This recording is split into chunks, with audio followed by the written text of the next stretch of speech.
ಭಗವತೋ ಅರಹತೋ ಸಮ್ಮಾ ಸಂಬುದ್ಧಸ್ಸ. ಬುದ್ಧಂ ಶರಣಂ ಗಚ್ಛಾಮಿ, ಧಮ್ಮಂ ಶರಣಂ ಗಚ್ಛಾಮಿ, ಸಂಘಂ ಶರಣಂ ಗಚ್ಛಾಮಿ. ಬುದ್ಧ, ಧಮ್ಮ, ಸಂಘ ತ್ರಿರತ್ನಗಳಿಗೆ ಶರಣ ಹೋಗುತ್ತಾ ಪರಮ ಪೂಜ್ಯ ಬೋಧಿಸತ್ವ ಬಾಬಾ ಸಾಹೇಬರ ಪಾದಗಳಿಗೆ ನಮಿಸುತ್ತಾ, ಪೂಜ್ಯ ಮನೋರಕಿತ ಬಂತಿಜಿಯವರ ಪಾದಗಳಿಗೆ ನಮಿಸುತ್ತಾ ಇವತ್ತಿನ ಈ ಧಮ್ಮ ಚರ್ಚೆಯನ್ನು ನಾವು ಶುರು ಮಾಡೋಣ. ಬೆಳಗಿನಿಂದ ನಾವು ಭಗವಾನ್ ಬುದ್ಧರಿಗೆ ದೀಪವನ್ನು ಹಚ್ಚಿ, ಧೂಪವನ್ನು ಹಚ್ಚಿ, ಪುಷ್ಪಾರ್ಚನೆಯನ್ನು ಮಾಡಿ ನಮ್ಮ ಶ್ರದ್ಧೆಯನ್ನು ಜಾಸ್ತಿ ಮಾಡಿದ್ದೀವಿ. ಹಾಗೆ ತ್ರಿಶೂಲ ಪಂಚಶೀಲಗಳನ್ನು ತೆಗೆದುಕೊಂಡು ಶೀಲದ ಅಭ್ಯಾಸವನ್ನು ಪ್ರಾಕ್ಟೀಸ್ ಮಾಡಲಿಕ್ಕೆ ಪ್ರಯತ್ನ ಪಡಿದ್ದೀವಿ. ಧ್ಯಾನವನ್ನು ಮಾಡಿ ಮನಸ್ಸನ್ನು ಬೆಳೆಸಲಿಕ್ಕೆ ಪ್ರಯತ್ನ ಪಡಿದ್ದೀವಿ. ಈಗ ಸ್ವಲ್ಪ ಹೊತ್ತು ಧಮ್ಮ ಚರ್ಚೆಯನ್ನು ಮಾಡಿ ನಮ್ಮ ಪ್ರಜ್ಞೆಯನ್ನು ಬೆಳೆಸಲಿಕ್ಕೆ ಪ್ರಯತ್ನ ಮಾಡೋಣ. ಇವತ್ತು ಒಂದು ವಿಶೇಷವಾದ ಸೂಕ್ತದ ಬಗ್ಗೆ ನಾನು ಹೇಳ್ತೇನೆ. ಧಾತು ವಿಭಂಗ ಸೂಕ್ತ, ತುಂಬ ದೊಡ್ಡ ಸೂಕ್ತ. ಅದು ಆ ಸೂಕ್ತದ ಡೀಟೇಲ್ನ ನಾವು ಎರಡು ಪಾರ್ಟ್ ಮಾಡಬೇಕಾಗುತ್ತೆ. ಅದರ ಹಿನ್ನೆಲೆಯನ್ನು ನಾನು ಇವತ್ತು ಹೇಳ್ತೀನಿ. ಅದರದ್ದು ಡೀಟೇಲ್ಸ್ನ ನೆಕ್ಸ್ಟ್ ಮುಂದಿನ ದಿನಗಳಲ್ಲಿ ತೆಗೆದುಕೊಳ್ಳೋಣ. ಮಜ್ಜಿಮ ನಿಕಾಯ 140ನೇ ಸೂಕ್ತ, ತ್ರಿಪೀಠಕದ ಮಜ್ಜಿಮ ನಿಕಾಯ ಸಂಪುಟ 6ರಲ್ಲಿ. ಓಕೆ, ಅದರ ಹಿನ್ನೆಲೆ ನಾನು ಇವತ್ತು ಅದು ತುಂಬ ಅದ್ಭುತವಾಗಿದೆ. ಅದಕ್ಕೋಸ್ಕರ ಅದೇ ಸ್ವಲ್ಪ ಸಮಯ ತಗೋಬೋದು ಅನ್ನೋ ದೃಷ್ಟಿಯಿಂದ ಅದನ್ನು ಹೇಳ್ತಾ ಇದ್ದೀನಿ. ರಾಜ ಪೊಕ್ಕಸಾತಿ ಅಂತ ಮುಡುಗುತ್ತಾ, ಪೊಕ್ಕಸಾತಿ ಸೂಕ್ತ ಅಂತ, ಇದನ್ನೇ ಪೊಕ್ಕಸಾತಿ ಸೂಕ್ತ ಅಂತ ಕೂಡ ಕರೀತಾರೆ. ಅವನು ದೊಡ್ಡ ಮಹಾರಾಜ. ಎಲ್ಲಿದ್ದ ಅವನು? ಅವತ್ತಿನ ಕಾಲದಲ್ಲಿ ತಕ್ಷಶಿಲಾದ ರಾಜನಾಗಿದ್ದ ಅವನು. ಇವತ್ತಿನ ತಕ್ಷಶಿಲ ಈಗೆಲ್ಲಿದೆ? ಇವತ್ತಿನ ಪಾಕಿಸ್ತಾನದಲ್ಲಿದೆ. ಆಗ ಅದು ಜಂಬೂ ದ್ವೀಪ ಆಗಿತ್ತು. ಅದೆಲ್ಲ ದೊಡ್ಡ ಖಂಡ ಆಗಿದ್ದರಿಂದ ಅಲ್ಲಿ ಆಳ್ವಿಕೆ ಮಾಡ್ತಾ ಇದ್ದಂತಹ ರಾಜ ಪೊಕ್ಕುಸಾತಿ ಅಂತ. ಅವತ್ತಿನ ಕಾಲಘಟ್ಟದಲ್ಲೂ ಕೂಡ ಎಲ್ಲ ರಾಜ್ಯಗಳಿಗೆ ವ್ಯಾಪಾರ ವಿನಿಮಯಗಳೆಲ್ಲ ಆಗ್ತಾಯಿದ್ವು. ಓಕೆ, ಅವರ ವರ್ತಕರು ರಾಜಗೃಹದ ಕಡೆಗೆ ಬರ್ತಾಯಿದ್ರು. ಮಗಧ ರಾಜ್ಯದ ರಾಜಧಾನಿ. ಅಲ್ಲಿನ ರಾಜ ಬಿಂಬಿಸಾರ. ಬಿಂಬಿಸಾರ ಧಮ್ಮದಲ್ಲಾಗಲೇ ಸೋತಪಂಥಿಯನ್ನು ಪಡ್ಕೊಂಡಿರ್ತಾನೆ. ಅವನು ರಾಜ್ಯಭಾರವನ್ನು ಮಾಡ್ತಾ ಇರ್ತಾನೆ. ಅವನು ಯಾರು ಸೋತಪಂಥಿ ಫಲವನ್ನು ಪಡ್ಕೊಂಡಿರ್ತಾರೆ ಅವರು ಆಲ್ರೆಡಿ ಬೋಧಿಯ ಒಂದು ರುಚಿಯನ್ನು ನೋಡಿರ್ತಾರೆ. ಅವರು 100% ಮುಂದೆ ಅರ್ಹತರಾಗೇ ಇರ್ತಾರೆ, ಬುದ್ಧರಾಗ್ತಾರೆ ಅಲ್ವಾ. ಸೊ ಅವರ ನಡವಳಿಕೆಗಳು ಹೇಗಿರ್ತವೆ? ತುಂಬ ಸೌಜನ್ಯಭರಿತವಾಗಿರ್ತವೆ. ಸೊ ಅವನ ನಡವಳಿಕೆಗೆ ತುಂಬ ಫೇಮಸ್ ಆಗಿದ್ದ ಯಾರು? ಬಿಂಬಿಸಾರ. ಹಾಗಾಗಿ ಅವರ ರಾಜ್ಯದಿಂದ ತಕ್ಷಶಿಲದಿಂದ ಬಂದಂತಹ ವರ್ತಕರು ರಾಜನಿಗೆ ಭೇಟಿ ಮಾಡಬೇಕು ಅಂತ ಅಂದ್ಬಿಟ್ಟು ಮನಸ್ಸು ಮಾಡ್ತಾರೆ. ಆಗ ಅವನಿಗೆ ಪರ್ಮಿಷನ್ ಕೇಳ್ತಾರೆ. ರಾಜ ಅವನಿಗೆ ಭೇಟಿನೂ ಕೂಡ ಮಾಡ್ತಾರೆ. ಅವನಿಗೆ ತುಂಬ ಸಂತೋಷದಿಂದ ಬರಮಾಡ್ಕೊತಾನೆ ಯಾರು? ಬಿಂಬಿಸಾರ. ಅವ್ರಿಗೆ ತುಂಬ ಚೆನ್ನಾಗಿ ಉಪಚಾರವನ್ನು ಮಾಡಿ ಡಿಸ್ಕಷನ್ಸ್ ಆಗುತ್ತೆ. ನಾವು ಎರಡು ರಾಜ್ಯದವರು ತುಂಬ ದೂರ ಇದ್ರೂ ಕೂಡ ಹತ್ತಿರದ ಸಂಬಂಧಗಳನ್ನ ಹೊಂದಿಕೊಳ್ಳೋಣ ವ್ಯಾಪಾರ ವಿನಿಮಯದಲ್ಲಿ ಅಂತ ಅಂದ್ಬಿಟ್ಟು. ಇವತ್ತಿನ ನಾವು ಡಿಪ್ಲೊಮೆಸಿ ಏನು ನಡೀತಲ್ಲ, ಬೇರೆ ಬೇರೆ ದೇಶಗಳ ಮಧ್ಯೆ ಏನೇನು ಡಿಪ್ಲೊಮೆಸಿ ನಡೀತವೆ, ಅದು ಇವತ್ತಿನ ಕಾಲಘಟ್ಟದಲ್ಲಿ ನಾವು ನಮ್ಮ ಟರ್ಮಿನಾಲಜಿಯಲ್ಲಿ ಹೇಳ್ತಾ ಇದ್ದೀವಿ. ಅವತ್ತಿನ ಕಾಲಘಟ್ಟದಲ್ಲೂ ಕೂಡ ಎಲ್ಲ ಡಿಪ್ಲೊಮಸಿ ಇತ್ತು. ಎಲ್ಲ ರಾಜ್ಯಗಳ ನಡುವೆ, ದೇಶಗಳ ನಡುವೆ ಡಿಪ್ಲೊಮಸಿಗಳಾಗ್ತಾಯಿತ್ತು ಅಲ್ವಾ. ವ್ಯಾಪಾರ ವಿನಿಮಯಗಳು ಇವತ್ತಷ್ಟೇ ಅಲ್ಲ, ಅವತ್ತು ಕೂಡ ಹೊರ ದೇಶಗಳಲ್ಲಿ ಬರ್ಮಾದಿಂದ ಅಫ್ಘಾನಿಸ್ತಾನದವರೆಗೂ ಕೂಡ ವ್ಯಾಪಾರಗಳನ್ನ ಮಾಡ್ತಾಯಿದ್ರು. ಯಾರು? ಭಗವಾನ್ ಬುದ್ಧರಿಗೆ ಫಸ್ಟು ಬೋಧಿಯನ್ನು ಪಡೆದ ನಂತರ ಆಹಾರಗತನವನ್ನು ಕೊಟ್ಟಿದ್ದಾರು? ತಾಪಸ್ಸು ಮತ್ತು ಮಲ್ಲಿಕ. ಅವರ ಉಲ್ಲೇಖ ಇದೆ. ಇನ್ನೂ ಬೇಕಾದಷ್ಟು ಜನ ವ್ಯಾಪಾರನ ಮಾಡ್ತಾಯಿದ್ರು. ಅವರು ಯಾಕೆ ಉಲ್ಲೇಖ ಮಾಡ್ತೀವಿ ಅಂತಂದರೆ, ಅವರು ಭಗವಾನ್ ಬುದ್ಧರಿಗೆ ಫಸ್ಟು ಆಹಾರದಾನವನ್ನು ಕೊಟ್ಟರು ಬೋಧಿಯನ್ನು ಪಡೆದ ನಂತರ.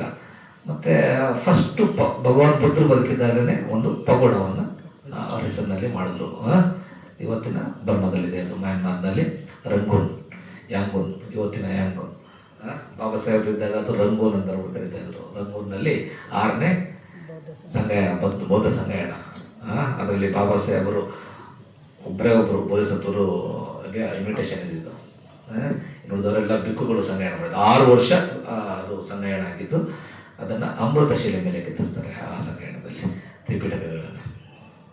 ಸೊ ರಂಗೂನ್ನಲ್ಲಿ ಅವರು ಪಗೋಡವನ್ನು ಕಟ್ಟಿರ್ತಾರೆ. ಇವತ್ತು ಅದು ತುಂಬ ದೊಡ್ಡ ಪಗೋಡ ಆಗಿ ಬೆಳೆದಿದೆ. ಓಕೆ, ಅದು ಅಪಾರ್ಟ್ ಫ್ರಮ್ ದಟ್, ಅವತ್ತಿನ ಕಾಲಘಟ್ಟದಲ್ಲಿ ವ್ಯಾಪಾರ ವಿನಿಮಯಗಳಾಗ್ತಾಯಿದ್ವು. ತಕ್ಷಶಿಲೆಯಿಂದ ಬಂದಂತಹ ವ್ಯಾಪಾರಸ್ಥರು ಬಿಂಬಿಸಾರನ್ನ ಭೇಟಿ ಮಾಡಿ ವ್ಯಾಪಾರ ವಿನಿಮಯಕ್ಕೆ ಅನುಮತಿಯನ್ನು ಕೇಳ್ತಾರೆ. ಆಗ ಅವರ ರಾಜನ ಬಗ್ಗೆ ಕೂಡ ಹೇಳ್ತಾರೆ. ಅವರ ರಾಜ ತುಂಬ ಸಾಧು, ತುಂಬ ಸಜ್ಜನ ಅಂತ ಎಲ್ಲ ಹೇಳ್ತಾರೆ. ಅದನ್ನು ಕೇಳಿ ಅವನ ಜೊತೆ ಸ್ನೇಹ ಸಂಬಂಧವನ್ನು ಬೆಳೆಸಬೇಕು ಅಂತ ಅಂದ್ಬಿಟ್ಟು ಇವನಿಗೂ ಕೂಡ ಬಿಂಬಿಸಾರನಿಗೆ ಮನಸ್ಸಾಗುತ್ತೆ. ಆಯಿತು ಅಂತ ಅಂದ್ಬಿಟ್ಟು ಅವನ ಮೇಲಿನ ಒಂದು ಪ್ರೀತಿಯಿಂದ ಅವರ ರಾಜನಿಗೆ ತುಂಬ ಕಾಣಿಕೆಗಳನ್ನು ಕಳಿಸ್ತಾನೆ. ಯಾಕೆಂದರೆ ಮಗಧ ರಾಜ್ಯ ಅವತ್ತಿನ ಕಾಲಘಟ್ಟದಲ್ಲಿ ತುಂಬ ಶ್ರೀಮಂತ ರಾಜ್ಯ, ತುಂಬ ಶ್ರೀಮಂತ, ಮುತ್ತು ರತ್ನಗಳು ತುಂಬ ಗರ್ಭವಾಗಿ ಎಲ್ಲ ಸಿಗ್ತಾ ಇದ್ವು ಅಲ್ಲಿ. ತುಂಬ ಶ್ರೀಮಂತವಾದ ರಾಜ್ಯ. ಅಲ್ಲಿ ಇದ್ದಂತಹ ಮುತ್ತು ರತ್ನಗಳು ಎಲ್ಲವನ್ನು ಇವರ ವರ್ತಕರ ಮೂಲಕ ಒಂದು ಇದರಲ್ಲಿ ಅದನ್ನು ಪ್ಯಾಕ್ ಮಾಡೋದನ್ನು ಕೂಡ ತುಂಬ ಅದ್ಭುತವಾಗಿ ಡಿಸ್ಕ್ರಿಪ್ಷನ್ ಬರ್ತದೆ. ತುಂಬ ಪ್ಯಾಕ್ ಮಾಡಿ ಸೀಲ್ ಮಾಡಿ ಕಳಿಸ್ಕೊಡ್ತಾನೆ. ಅದನ್ನು ತೆಗೆದುಕೊಂಡೋಗಿ ಅವರು ತಕ್ಷಶಿಲೆಗೆ ಹೋಗಿ ಪೊಕ್ಕುಸಾತಿ ಅಂತಕ್ಕಂತಹ ರಾಜನಿಗೆ ಕೊಡ್ತಾರೆ. ಅವನು ತುಂಬ ಖುಷಿ ಆಗ್ತಾನೆ. ಬಿಂಬಿಸಾರನ ಬಗ್ಗೆ ಇವರೆಲ್ಲ ಹೊಗಳ್ತಾರೆ, ತುಂಬ ಸಜ್ಜನ, ಸಾಧು, ಸೌಜನ್ಯವರ್ತವಾಗಿ ಎಲ್ಲರ ಹತ್ರನೂ ಚೆನ್ನಾಗಿ ವ್ಯವಹಾರ ಮಾಡ್ತಾರೆ ಅಂತಂದ್ಬಿಟ್ಟು ಕೇಳಿ ತುಂಬ ಖುಷಿ ಆಗ್ತದೆ. ಅವ್ರಿಗೆ ಗೊತ್ತಿಲ್ಲದಾಗೆ ಇಬ್ಬರನ್ನು ಕೂಡ ಒಬ್ರು ನೋಡಿರಲ್ಲ, ಆದರೆ ಸ್ನೇಹ ವೃದ್ಧಿ ಆಗ್ತಾ ಹೋಗುತ್ತೆ. ಮತ್ತು ಅಲ್ಲಿಂದ ಮತ್ತೆ ಅವನು ಕಾಣಿಕೆಗಳನ್ನ ಕಳಿಸ್ತಾನೆ ವರ್ತಕರ ಮೂಲಕ. ಅಲ್ಲಿ ತಕ್ಷಶಿಲೆಯಲ್ಲಿ ಅವತ್ತಿನ ಕಾಲಘಟ್ಟದಲ್ಲಿ ಮಕಮಲ್ಲ ಅಂತಕ್ಕಂತಹ ಒಂದು ಬಟ್ಟೆ, ಮಕ್ಮಲ್ ಅಂತ ನೋಡಿ ಹೇಳ್ತಾರಲ್ಲ, ಆ ಬಟ್ಟೆ ತುಂಬ ಫೇಮಸ್, ತುಂಬ ಫೇಮಸ್ಸು. ಅದು ಆಗರ್ಭ ಶ್ರೀಮಂತರ ರಾಜರುಗಳು ಯೂಸ್ ಮಾಡ್ತಾ ಇದ್ದಂಥ ಅದನ್ನು ಅವನು 8 ಬಟ್ಟೆಯನ್ನು ತರಿಸಿ, ಅದು ತುಂಬ ಹೈ ಕ್ವಾಲಿಟಿ ಇದನ್ನು ತರಿಸಿ ಬಿಂಬಿಸಾರನಿಗೆ ಕಾಣಿಕೆಯಾಗಿ ಕಳಿಸ್ಬೇಕು ಅಂತಂದ್ಬಿಟ್ಟು ಯೋಚನೆ ಮಾಡಿ ಅದನ್ನು ತರಿಸ್ತಾನೆ. ಅದನ್ನು ಸುತ್ತಿ ಮಡಿಸ್ಬಿಟ್ಟು ಅದರ ಮೇಲೆ ಮತ್ತೆ ಬೇರೆ ಬಟ್ಟೆಗಳನ್ನ ಸುತ್ತಿ ಅದನ್ನು ಶ್ರೀಗಂಧದ ಪೆಟ್ಟಿಗೆಗಳಲ್ಲಿ ಇಟ್ಟು ಅದನ್ನು ಅದ್ರ ಮೇಲೆ ಮತ್ತೆ ಪ್ಯಾಕ್ ಮಾಡಿ ಒಂದು ರೌಂಡ್ ಬಾಲ್ ಥರ ಮಾಡಿ ಸೀಲ್ ಮಾಡಿ ಕಳಿಸ್ತಾನೆ. ಅದನ್ನು ಬಿಂಬಿಸಾರನಿಗೆ ತಂದು ಕೊಡ್ತಾರೆ ಅವರ ಏನೋ ಡಿಪ್ಲೊಮ್ಯಾಟ್ಸು. ತಂದು ಕೊಟ್ಟಾಗ ಸೀಲ್ ಓಪನ್ ಮಾಡಿ, ಅದು ಸೀಲ್ ಓಪನ್ ಮಾಡೋಕ್ಕೆ ಸುಮಾರು ಎಲ್ಲರಿಗೂ ಕರೀತಾನೆ ಅವನು. ಬಿಂಬಿಸಾರ ಇಡೀ ರಾಜ್ಯದಲ್ಲಿರ್ತಕ್ಕಂತಹ ಎಲ್ಲ ಮಂತ್ರಿಗಳನ್ನು ಮತ್ತು ಪ್ರಜೆಗಳ ಸಮ್ಮುಖದಲ್ಲಿ ಅದನ್ನು ಓಪನ್ ಮಾಡ್ತಾನೆ. ಅವನೊಂದಾಗಿ ಓಪನ್ ಮಾಡಿ ಅದನ್ನು ಬಟ್ಟೆಯನ್ನು ನೋಡಿದ ನಂತರ ತುಂಬ ಖುಷಿ ಆಗ್ತಾನೆ. ಇದು ಉತ್ತಮವಾದ ಒಂದು ಕಾಣಿಕೆಯನ್ನು ನಾನು ಕಳಿಸಿದ್ದಾನೆ. ನಾನು ಅವನಿಗೆ ಏನಾದರೂ ಕಾಣಿಕೆಯನ್ನು ಕಳಿಸ್ಬೇಕಲ್ಲ, ಇಷ್ಟೊಂದು ಶ್ರೇಷ್ಠವಾದ ಉತ್ತಮವಾದ ಕಾಣಿಕೆಯನ್ನು ಕಳಿಸಿದ್ದಾನೆ, ನಾನು ಕೂಡ ಅವನಿಗೆ ಏನಾದರೂ ಕೊಡಬೇಕು ಅಂತ ಅಂದ್ಬಿಟ್ಟು ತುಂಬ ಯೋಚನೆ ಮಾಡ್ತಾನೆ. ತುಂಬ ಯೋಚನೆ ಮಾಡಿದಾಗ ಅವನ ಎಲ್ಲ ಇತ್ತು, ತುಂಬ ಅದ್ಭುತವಾದ ಮುತ್ತುರತ್ನಗಳಿದ್ವು. ಆದರೂ ಕೂಡ ಎಲ್ಲೋ ಒಂದು ಕಡೆ ಇದು ಅವನಿಗೆ ಸಮಾಧಾನ ಆಗ್ತಾ ಇರಲ್ಲ. ಇದು ಅಷ್ಟು ಸಮಾಧಾನ ತರ್ತಾ ಇರಲ್ಲ. ಇದು ಅಲ್ಲೂ ಕೂಡ ಸಿಗುತ್ತೆ ಅವನಿಗೆ, ಈ ಥರದ ರತ್ನಗಳು ಅಲ್ಲೂ ಕೂಡ ಸಿಗ್ಬೋದು. ಅವನಿಗೆ ಏನಿಲ್ಲ ಅಂಥದ್ದನ್ನು ನಾನು ಕೊಡಬೇಕು ಅಂತಂದ್ಬಿಟ್ಟು ಅವನು ಯೋಚನೆ ಮಾಡ್ತಾನೆ. ಇದು ಭಗವಾನ್ ಬುದ್ಧರು ಇನಿಷಿಯಲ್ ಸ್ಟೇಜ್, ಒಂದು 5 ವರ್ಷ 6 ವರ್ಷದ ಒಂದು ಕಾಲಘಟ್ಟದಲ್ಲಿ ಬುದ್ಧರಾದ ನಂತರ ಆಗಿರ್ತಕ್ಕಂತಹ ಘಟನೆ. ಸೊ ಆಗ ಬುದ್ಧ ಧಮ್ಮ ಇನ್ನೂ ತಕ್ಷಶಿಲೆಗೆ ಹೋಗಿರಲ್ಲ. ಸೊ ಇವರು ಯೋಚನೆ ಮಾಡ್ತಾನೆ, ಅವ್ರು ಕೇಳ್ತಾನೆ, ನಿಮಗೆ ಬುದ್ಧ ಮತ್ತು ಧಮ್ಮ ಸಂಘರತ್ನಗಳು ಗೊತ್ತಾ ಅಂತಂದ್ಬಿಟ್ಟು ವರ್ತಕರಿಗೆ ಕೇಳ್ತಾನೆ. ಇಲ್ಲ ಗೊತ್ತಿಲ್ಲ, ಕೇಳಿದ್ದೀವಿ ಆದರೆ ನಮಗೆ ಗೊತ್ತಿಲ್ಲ ಅಂತಂದ್ಬಿಟ್ಟು ಹೇಳ್ತಾನೆ. ಆಗ ಅವನು ಇದನ್ನೇ ಕೊಡ್ತಕ್ಕಂಥದ್ದು ಶ್ರೇಷ್ಠ ಅಂತ ಅಂದ್ಬಿಟ್ಟು ಎಲ್ಲ ವಜ್ರ ವೈಢೂರ್ಯಗಳಿಂದ ತುಂಬ ಶ್ರೇಷ್ಠವಾದದ್ದು ಯಾವುದು ನನ್ನ ಹತ್ರ, ಅದು ತುಂಬ ಅದನ್ನು ಓದ್ತೀನಿ ನಾನು. ನನ್ನ ಹತ್ತಿರ ಉತ್ತಮೋತ್ತಮ ಮುತ್ತು ರತ್ನ ವಜ್ರ ವೈಢೂರ್ಯಗಳಿವೆ, ಆದರೆ ಎಲ್ಲ ರತ್ನಗಳಿಗಿಂತ ಉತ್ತಮವಾದ ರತ್ನ ಬುದ್ಧ ರತ್ನ, ಧಮ್ಮರತ್ನ ಮತ್ತು ಸಂಘರತ್ನ. ಹಾಗೆಯೇ ಈ ಲೋಕದಲ್ಲಿ ಮನುಷ್ಯ ಮತ್ತು ಪ್ರಾಣಿಗಳು ಎಲ್ಲ ಜೀವಿಗಳಿದ್ದಾವೆ, ಆದರೆ ಎಲ್ಲದಕ್ಕಿಂತ ಶ್ರೇಷ್ಠವಾದಂಥದ್ದು ಮನಸ್ಸನ್ನು ಬೆಳೆಸಲಿಕ್ಕೆ ಆಗ್ತಕ್ಕಂಥದ್ದು ಮನುಷ್ಯರತ್ತ ಶ್ರೇಷ್ಠವಾದದ್ದು. ಹಾಗೆ ಇಲ್ಲಿ ಮನುಷ್ಯರಲ್ಲೂ ಕೂಡ ಎರಡು ವಿಧವಾದ ಜನಗಳಿದ್ದಾರೆ. ಯಾರ್ಯಾರು? ನಾಗರಿಕರು, ಅನಾಗರಿಕರು. ಅದರಲ್ಲಿ ಅರಿಯ, ಅನರಿಯ. ಅರಿಯ ಅಂತಂತಂದ್ರೆ ಅಂತ ದಾರಿಯಲ್ಲಿ ಹೋಗ್ತಕ್ಕಂಥವ್ರು, ಅಂದ್ರೆ ಸ್ಟೂಡೆಂಟ್ಸ್ ಅಂತ ಕೂಡ ಅನ್ಕೋಬಹುದು. ಅರ್ಹಂತರು ಆಗ್ಲೇ ಬೋಧಿಯನ್ನು ಪ್ರಾಪ್ತಿ ಮಾಡ್ಕೊಂಡಿರ್ತಕ್ಕಂಥವ್ರು. ಓಕೆ, ಆ ಅರ್ಹಂತತ್ವವನ್ನು ಪಡ್ಕೊಳ್ಳಿಕ್ಕೆ ಹೋಗ್ತಾ ಇರ್ತಕ್ಕಂಥವ್ರು ಅರಿಯರು, ಸ್ಟೂಡೆಂಟ್ಸ್. ಓಕೆ, ಹಾಗೆ ಬುದ್ಧರಲ್ಲೂ ಕೂಡ ಎರಡು ಬಗೆಯ ಬುದ್ಧರಿದ್ದಾರೆ. ಪಚ್ಚಕ ಬುದ್ಧರು ಮತ್ತೆ ಸಮ್ಮ ಸಂಬುದ್ಧರು. ಪಚ್ಚಕ ಬುದ್ಧರು ಅಂದ್ರೆ ಯಾರು ತಮಗೆ ತಾವೇ ಬೋಧೆಯನ್ನು ಪಡ್ಕೊಳ್ತಾರೆ, ಆದರೆ ಅವರಿಗೆ ಉಪದೇಶ ಮಾಡಲಿಕ್ಕೆ ಆಗೋದಿಲ್ಲ. ಅಂದ್ರೆ ಉಪದೇಶ ಮಾಡ್ತಾರೆ, ಶೀಲಗಳನ್ನು, ಸಮಾಧಿಗಳನ್ನು, ಧ್ಯಾನವನ್ನು ಹೇಳ್ಕೊಡ್ತಾರೆ, ಶೀಲಗಳ ಬಗ್ಗೆ ಹೇಳ್ಕೊಡ್ತಾರೆ. ಆದರೆ ಎಲ್ಲರ ಮನಸ್ಸನ್ನು ಅರ್ಥ ಮಾಡಿಕೊಂಡು ಯಾರ ಮನಸ್ಸಿಗೆ ಯಾವ ಥರ ಧಮ್ಮವನ್ನು ಹೇಳಿದ್ರೆ ಅವರಿಗೆ ಮುಕ್ತಿಯನ್ನು, ದುಃಖ ಚಕ್ರದಿಂದ ಬಿಡುಗಡೆಗೊಳಿಸ್ಬೋದು, ಆ ಥರದ ಒಂದು ಕೆಪಾಸಿಟಿ ಇರೋದಿಲ್ಲ. ಆದರೆ ಸಂಬಂಧರು ಅವರಿಗೆ ಅವರೇ ಬೋಧೆಯನ್ನು ಪಡ್ಕೊಳ್ತಾರೆ, ಮತ್ತೆ ಇತರರಿಗೂ ಕೂಡ ಯಾವ ಥರ ಧರ್ಮವನ್ನು ಉಪದೇಶ ಮಾಡಿದ್ರೆ ಅವ್ರನ್ನ ದುಃಖ ಚಕ್ರದಿಂದ ಹೊರಗೆ ತರಬಹುದು ಅಂತಕ್ಕಂತಹ ಕೆಪಾಸಿಟಿ ಅವರಿಗೆ ಇರ್ತದೆ. ಓಕೆ, ಯಾಕೆ? ಅವರು 3 ಸುತ್ತಿನಲ್ಲಿ ಪಾರಮಿಗಳನ್ನು ಪೂರೈಸಿರ್ತಾರೆ. ಪಚ್ಚಕ ಬುದ್ಧರು ಪಾರಮಿಗಳನ್ನು 2 ಸುತ್ತಿನಲ್ಲಿ ಪೂರೈಸಿರ್ತಾರೆ. ಮೊದಲನೇ ಸುತ್ತಿನಲ್ಲಿ ವಸ್ತುಗಳ ದಾನವನ್ನು ಕೊಡ್ತಕ್ಕಂಥದ್ದು ಅಲ್ವಾ? ಪಾರಮಿಗಳಲ್ಲಿ 10 ಪಾರಮಿಗಳು, 10 ಪಾರಮಿಗಳನ್ನು ಒಂದು ಮೊದಲನೇದು ವಸ್ತುಗಳ ಬಗ್ಗೆ, 2ನೇ ಸುತ್ತಿನಲ್ಲಿ ಅವರ ದೇಹದ ಅಂಗಗಳನ್ನು ದಾನ ಮಾಡ್ತಕ್ಕಂಥದ್ದು, 3ನೇ ಸುತ್ತಿನಲ್ಲಿ ತಮ್ಮ ಪ್ರಾಣವನ್ನೇ ದಾನ ಮಾಡ್ತಕ್ಕಂಥದ್ದು. ಹೀಗೆ ಅದನ್ನು 3 ಸುತ್ತಿನಲ್ಲಿ ಮಾಡಿದ್ರೆ ಪ್ರತ್ಯೇಕ ಸಂಬೋಧರ ಆಗ್ಬೋದು. ಓಕೆ, ಸೊ ಎಲ್ಲರಿಗಿಂತ ಶ್ರೇಷ್ಠವಾದಂತಹ ರತ್ನ ಸಂಬೋಧರು. ಅವರು ನಮ್ಮ ಎಲ್ಲಿ ಅವರು ಬೋಧೆಯನ್ನು ಪಡೆದಿದ್ರು? ಬೋಧನೆ ಎಲ್ಲಿ? ಆವತ್ತಿನ ಕಾಲಗಳಲ್ಲಿ ಅದು ಮಗಧ ದೇಶದಲ್ಲಿ, ಮಗಧ ದೇಶ, ಉರುಬೇಳೆದಲ್ಲಿ ಅಲ್ವಾ? ಸೊ ಇಂತಹ ಒಂದು ಬುದ್ಧ ರತ್ನ ನನ್ನಲ್ಲಿ ಅತ್ಯಂತ ಶ್ರೇಷ್ಠವಾದಂತಹ ರತ್ನ ಇದೆ. ಇದನ್ನು ನಾನು ಇದು ಎಲ್ಲ ಮನುಷ್ಯ ಲೋಕ, ದೇವಲೋಕ, ಬ್ರಹ್ಮಲೋಕ, ಎಲ್ಲ ಲೋಕಗಳಿಗಿಂತ ಶ್ರೇಷ್ಠವಾದಂತಹ ರತ್ನ. ಇದನ್ನು ನಾನು ಪಕ್ವಸಾತಿಗೆ ಕಳಿಸ್ತೇನೆ ಅಂತಂದ್ಬಿಟ್ಟು ಅವನು ಎಲ್ಲ ಮಂತ್ರಿಗಳನ್ನು ಎಲ್ಲರನ್ನು ಕರೆಸಿ ಬುದ್ಧರ 9 ಗುಣಗಳು, ಧಮ್ಮದ 6 ಗುಣಗಳು ಮತ್ತು ಸಂಘದ 9 ಗುಣಗಳು, ಅವುಗಳನ್ನು ಡಿಟೇಲ್ ಆಗಿ ಬರೆಸ್ತಾನೆ. ಏನು ಬುದ್ಧರ 9 ಗುಣಗಳು? ನಾವು ಪ್ರೇಯರ್ ಮಾಡ್ಬೇಕಾದ್ರೆ ಹೇಳೋದಲ್ಲ, ಏನು? ಇತಿಪಿಸೋ ಭಗವ ಅರಹನ್ ಸಮ್ಮ ಸಂಬುದ್ಧೋ ವಿದ್ಯಾಚರಣ ಸಂಪನ್ನೋ ಸುಗತೋ ಲೋಕವಿದು ಅನುತ್ತರೋ ಪುರಿಸ ಧಮ್ಮ ಸಾರಥಿ ಸತ್ತ ದೇವ ಮನಸ್ಸಾನ. ಇತಿಪಿಸೋ ಅಂದರೆ ಭಗವಾನರು ಈ ಥರ ಇದ್ದಾರೆ. ಯಾವ ಥರ? ಭಗವ, ಇತಿಪಿಸೋ ಭಗವ ಅರಹನ್. ಅರಹನ್ ಅಂದರೆ ಶತ್ರುಗಳನ್ನು ನಾಶ ಮಾಡಿದದ್ದು. ಅರಿ ಅಂದರೆ ಶತ್ರು, ಹತ ಅಂದರೆ ನಾಶ. ಯಾವ ಶತ್ರು? ಲೋಭ, ದ್ವೇಷ, ಮೋಹ, ಅಜ್ಞಾನ, ದ್ವೇಷ ಮತ್ತು ರಾಗಗಳಲ್ಲಿ, ಲೋಭಗಳಲ್ಲಿ ಸಿಕ್ಕಾಕೊಳ್ತಕ್ಕಂತಹ ಒಂದು ಸ್ಥಿತಿಯನ್ನು ಕಂಪ್ಲೀಟಾಗಿ ಬೇರು ಸಮೇತ ಕಿತ್ತಂಥವರು ಅರಹಂತರು. ಸೊ ಭಗವ ಅರಹನ್ ಸಮ್ಮ ಸಂಬುದ್ಧರು ಅಂದರೆ ತಮಗೆ ತಾವೇ ಬೋಧಿಯನ್ನು ಪಡ್ಕೊಂಡಂಥವರು, ಹಾಗೆ ಇತರರಿಗೆ ಬೋಧಿಯನ್ನು ಹೇಳಲಿಕ್ಕೆ ಆಗ್ತಕ್ಕಂಥವರು, ಅವರನ್ನ ಸಂಬುದ್ಧರು ಅಂತ ಕರಿತೀವಲ್ವಾ? ಹಾಗೇನೆ ವಿದ್ಯಾಚರಣ ಸಂಪನ್ನೋ.